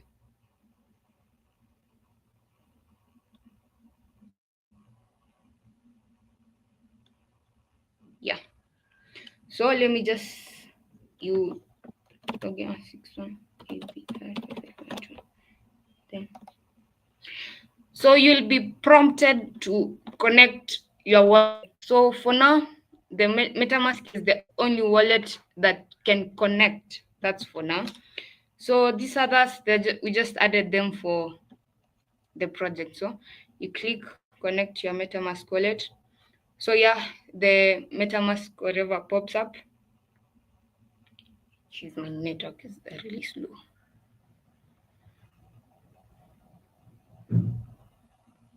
So just few seconds, it's going to load. Shit. Back.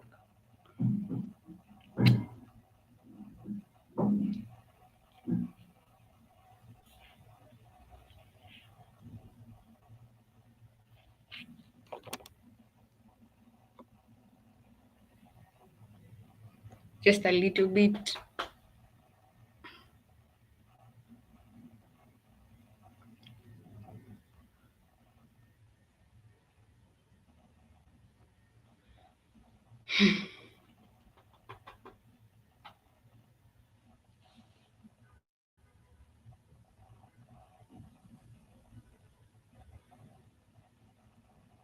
So yeah, your password.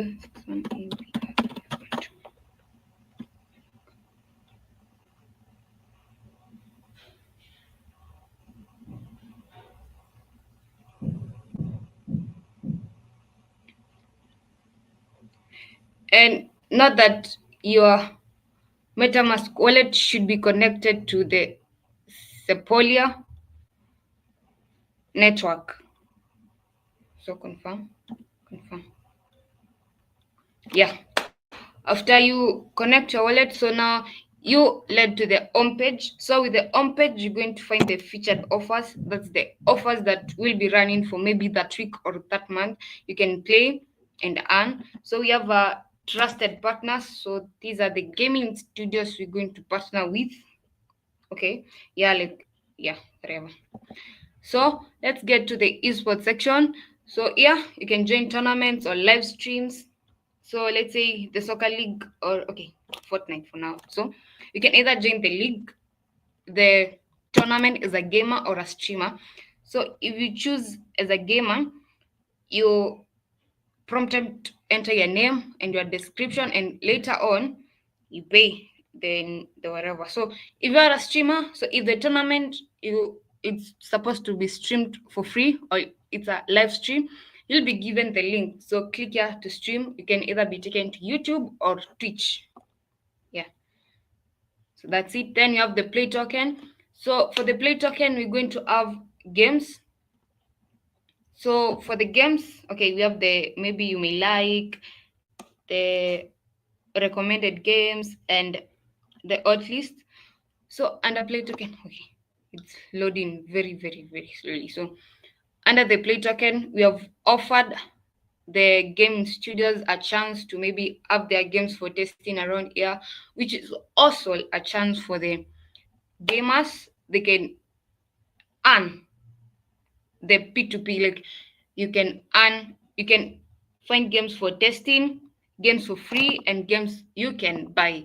So yeah, game studios will have the games right here, and yeah, for the gamers, you can also earn from here after you test, and yeah.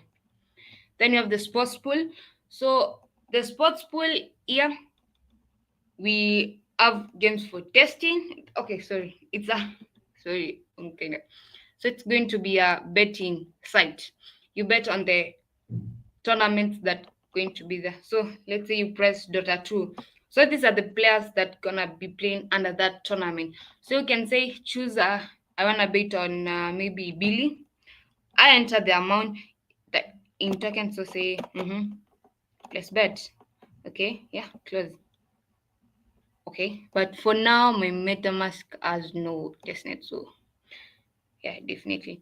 And then we have the Meta Mall, which is going to be the metaverse of Meta Nexus. So here we'll have where you can trade your NFTs. So that means earlier you're going to have you're going to collect in-game tokens, and they're going to be displayed here. So there's the NFT store. When you go to the NFT store, you'll find the NFTs that have been the collective NFTs everyone like who has been using the Meta Nexus platform is going to have. Then you can either sell your NFT or decide to bid your NFT or decide to swap your NFT. Yeah, so guys, thank you. And that was it for Meta Nexus. Thank you.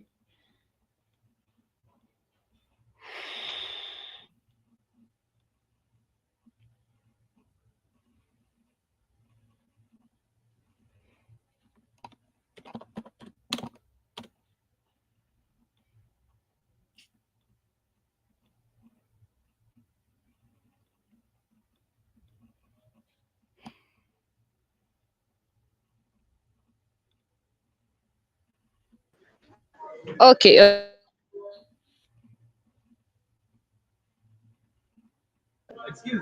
Have you deployed the token that you are having for people to use? Is it an in-game token, a loyalty token, or what type of a token is it? So it's going to be in-game token. So as you play the tournaments or the games, you're going to collect your in-token, what your in-game tokens, and they're going to be displayed under your profile. Yeah, but for now, that was just, let me say, an overall look of how it's supposed to be. We are we created a game, yes, but we were yet to incorporate it in the platform. So maybe if given a chance in the next 1 week or 2 week, we're going to like incorporate the games and now show how it's supposed to be. Yes. Okay, okay. And the particular problem that you're solving in this project, what is it? So we are trying to solve the, what do you call them, the setbacks you have in the traditional gaming. That includes a lack of interconnectivity between gaming communities, lack of true ownership of game assets, and also lack of interconnectivity between the gaming studios and the gamers. Yeah.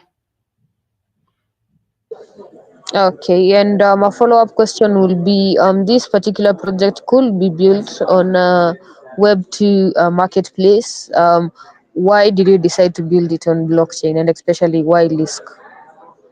So with Lisk, okay, with Lisk, it's one of the blockchains that I've used, and it's very developer friendly compared to other blockchains, and also the scalability.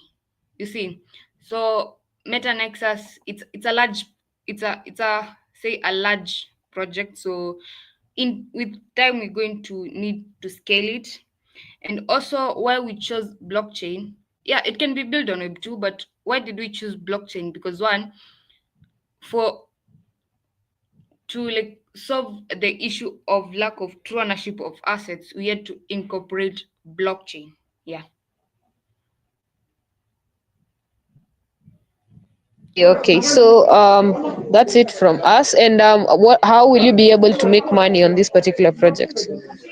The last one. So for here, we're going to have in ad okay, the advertisements. So maybe from people, we're going to have the ads in the in the, what do you call it, in there.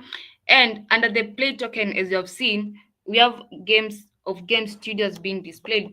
So for us to display that, okay, those games under the play token sections, the gaming studios, they have to pay us. And also for the tournaments, some of them won't be free. Therefore, for a gamer to participate, they will have to pay. And also for the maybe the streamers and also the streaming, so they have to pay. And also maybe for the betting, and also for the betting side, that is the sports pool, that money also, yeah, we part of it, as you know how betting operates, will also be able to earn. And maybe on the meta mall, as they sell, we do like Ruto, we kunyura something small, yeah, as they do the transaction of selling and bidding, and yeah, all that. Yeah.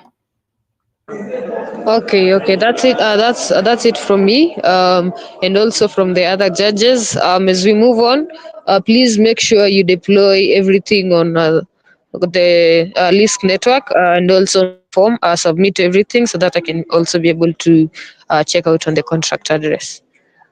Okay, thank you.